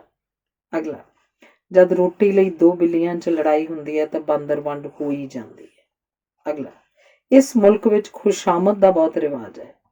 ਜੇ ਮੌਕੇ ਦਾ ਹਾਕਮ ਹੋਵੇ, ਲੋਕ ਉਹਨੂੰ ਜਾਇਜ਼ ਨਾਜਾਇਜ਼ ਤਰੀਕੇ ਨਾਲ ਖੁਸ਼ ਕਰਨਾ ਚਾਹੁੰਦੇ ਹਨ। ਅਗਲਾ, ਮਸਲਾ ਹਮਦਰਦੀ ਨਾਲ ਹੀ ਹੱਲ ਕਰਨਾ ਚਾਹੀਦਾ ਹੈ, ਧੱਕੇ ਨਾਲ ਨਹੀਂ। ਅਗਲਾ, ਰੁਝੇਵੇਂ ਮਨੁੱਖ ਨੂੰ 3 ਵੱਡੀਆਂ ਬੁਰਾਈਆਂ ਤੋਂ ਬਚਾਉਂਦੇ ਹਨ: ਅਕੇਵਾਂ, ਪਾਪ ਤੇ ਥੁੜ।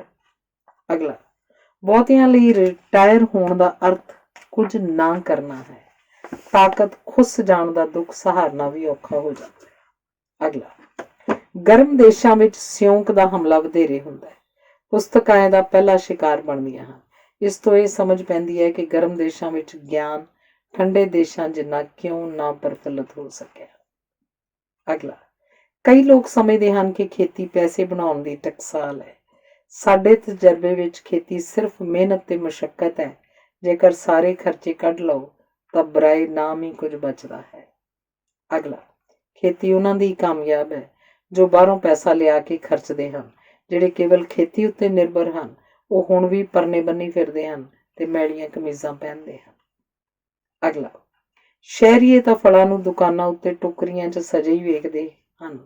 ਉਹਨਾਂ ਨੂੰ ਕੀ ਪਤਾ ਕਿ ਫਲ ਕਿੰਨੀ ਮਿਹਨਤ ਨਾਲ ਪੈਦਾ ਕੀਤੇ ਜਾਂਦੇ ਹਨ। ਅਗਲਾ, ਲਾਊਡ ਸਪੀਕਰ ਵਿਗਿਆਨ ਦੀ ਇੱਕ ਬੜੀ ਘਿਨਾਉਣੀ ਦੇਣ ਹੈ ਜਿਸ ਨੇ ਭਾਰਤ ਦੇ ਪਿੰਡਾਂ ਦਾ ਅਮਨ ਚੈਨ ਖਤਮ ਕਰ ਦਿੱਤਾ ਹੈ। ਕਿਸੇ ਵੀ ਹੋਰ ਦੇਸ਼ 'ਚ ਲਾਊਡ ਸਪੀਕਰ ਇੰਨੀ ਬੇਧਿਆਨੀ ਨਾਲ ਨਹੀਂ ਵਰਤੇ ਜਾਂਦੇ। ਅਗਲਾ, ਮਸ਼ੀਨੀ ਖੇਤੀ ਨੇ ਜਿੱਥੇ ਕਿਸਾਨ ਦੀ ਕਰੜੀ ਮਿਹਨਤ ਘਟਾਈ ਹੈ ਅਤੇ ਉਪਜ ਵਿੱਚ ਵਾਧਾ ਕੀਤਾ, ਉੱਥੇ ਵਾਯੂਮੰਡਲ 'ਚ ਨਵੀਂ ਕਿਸਮ ਦੇ ਸ਼ੋਰ ਵੀ ਪੈਦਾ ਕੀਤੇ ਹਨ। ਅਗਲਾ, ਅੰਬ ਚੂਪਣਾ ਮੈਂ ਪੇਂਡੂ ਜੀਵਨ ਦਾ ਸਭ ਤੋਂ ਵੱਡਾ ਸਵਾਦ ਗਿਣਦਾ ਹਾਂ।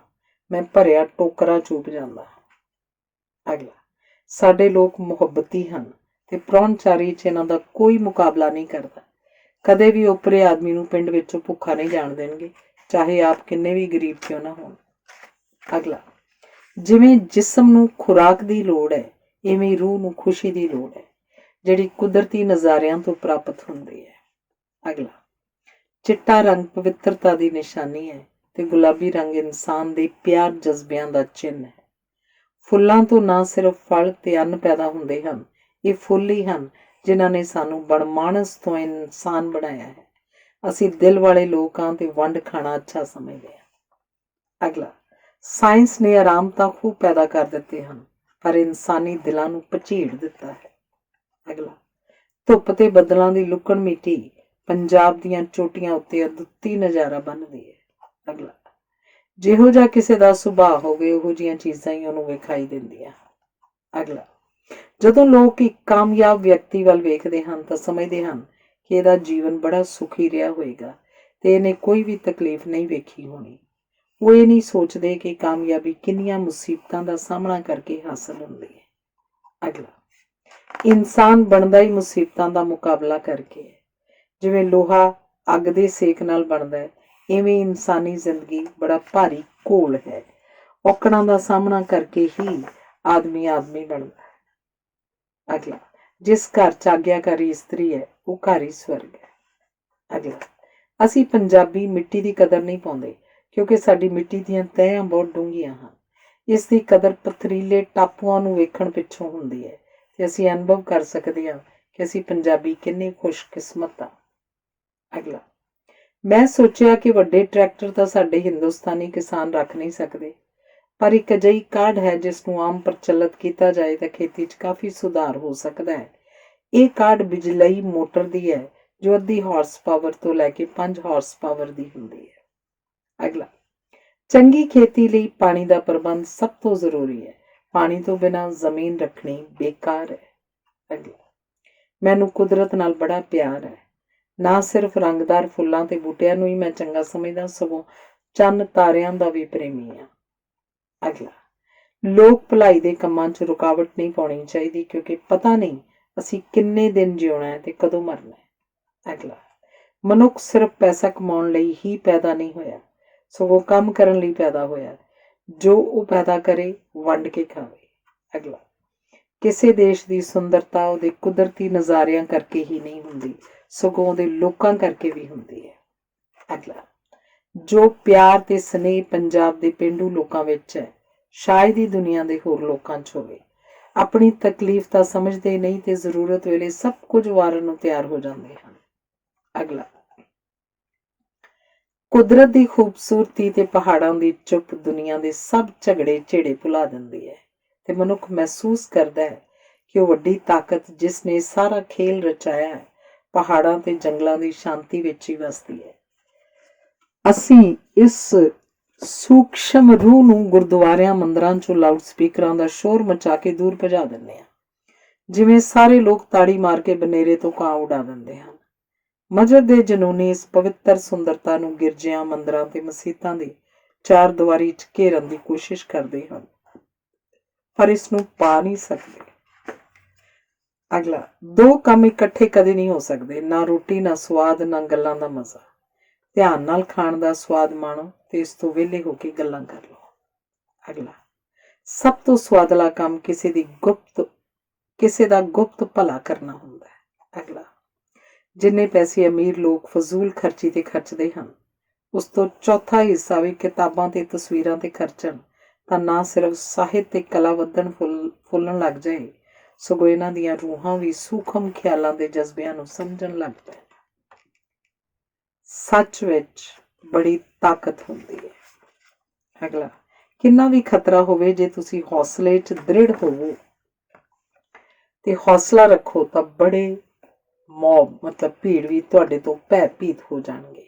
ਅਗਲਾ, ਆਮ ਤੌਰ ਉੱਤੇ ਬਦਮਾਸ਼ ਲੋਕ ਬੁਜ਼ਦਿਲ ਹੁੰਦੇ ਹਨ ਤੇ ਉਹਨਾਂ ਨੂੰ ਡਰਾਉਂਦੇ ਹਨ ਜੋ ਡਰਦੇ ਹੋਣ। ਅਗਲਾ, ਜੇਕਰ ਤੁਹਾਡੇ 'ਚ ਆਤਮ ਵਿਸ਼ਵਾਸ ਵਿਲ ਪਾਵਰ ਹੈ ਤਾਂ ਤੁਸੀਂ ਵੱਡੀ ਤੋਂ ਵੱਡੀ ਮੁਸੀਬਤ ਉੱਤੇ ਵੀ ਗਲਬਾ ਪਾ ਸਕਦੇ ਹੋ। ਅਗਲਾ, ਮੈਂ ਮੰਗਤਿਆਂ ਨੂੰ ਧੇਲਾ ਨਹੀਂ ਦਿੰਦਾ, ਖਾਸ ਕਰਕੇ ਜਦੋਂ ਉਹ ਅੰਗਹੀਨ ਨਾ ਹੋ। ਅਗਲਾ, ਚਟਕ ਮਟਕ ਨਾਲੋਂ ਕਰੈਕਟਰ ਜ਼ਿਆਦਾ ਜ਼ਰੂਰੀ ਹੈ। ਚਾਲ ਚਲਨ ਤੋਂ ਮੇਰਾ ਭਾਵ ਕਾਮ ਹੀ ਨਹੀਂ, ਸੱਚ ਬੋਲਣਾ, ਸਹਿਣ ਸ਼ਕਤੀ, ਮੁਸ਼ਕਲਾਂ ਦਾ ਮੁਕਾਬਲਾ ਕਰਨਾ, ਹਮਦਰਦੀ ਤੇ ਆਪਾ ਮਿਟਾਉਣਾ ਤੇ ਦੂਸਰਿਆਂ ਲਈ ਤਕਲੀਫ ਉਠਾਉਣੀ ਹੈ। ਧੰਨਵਾਦ।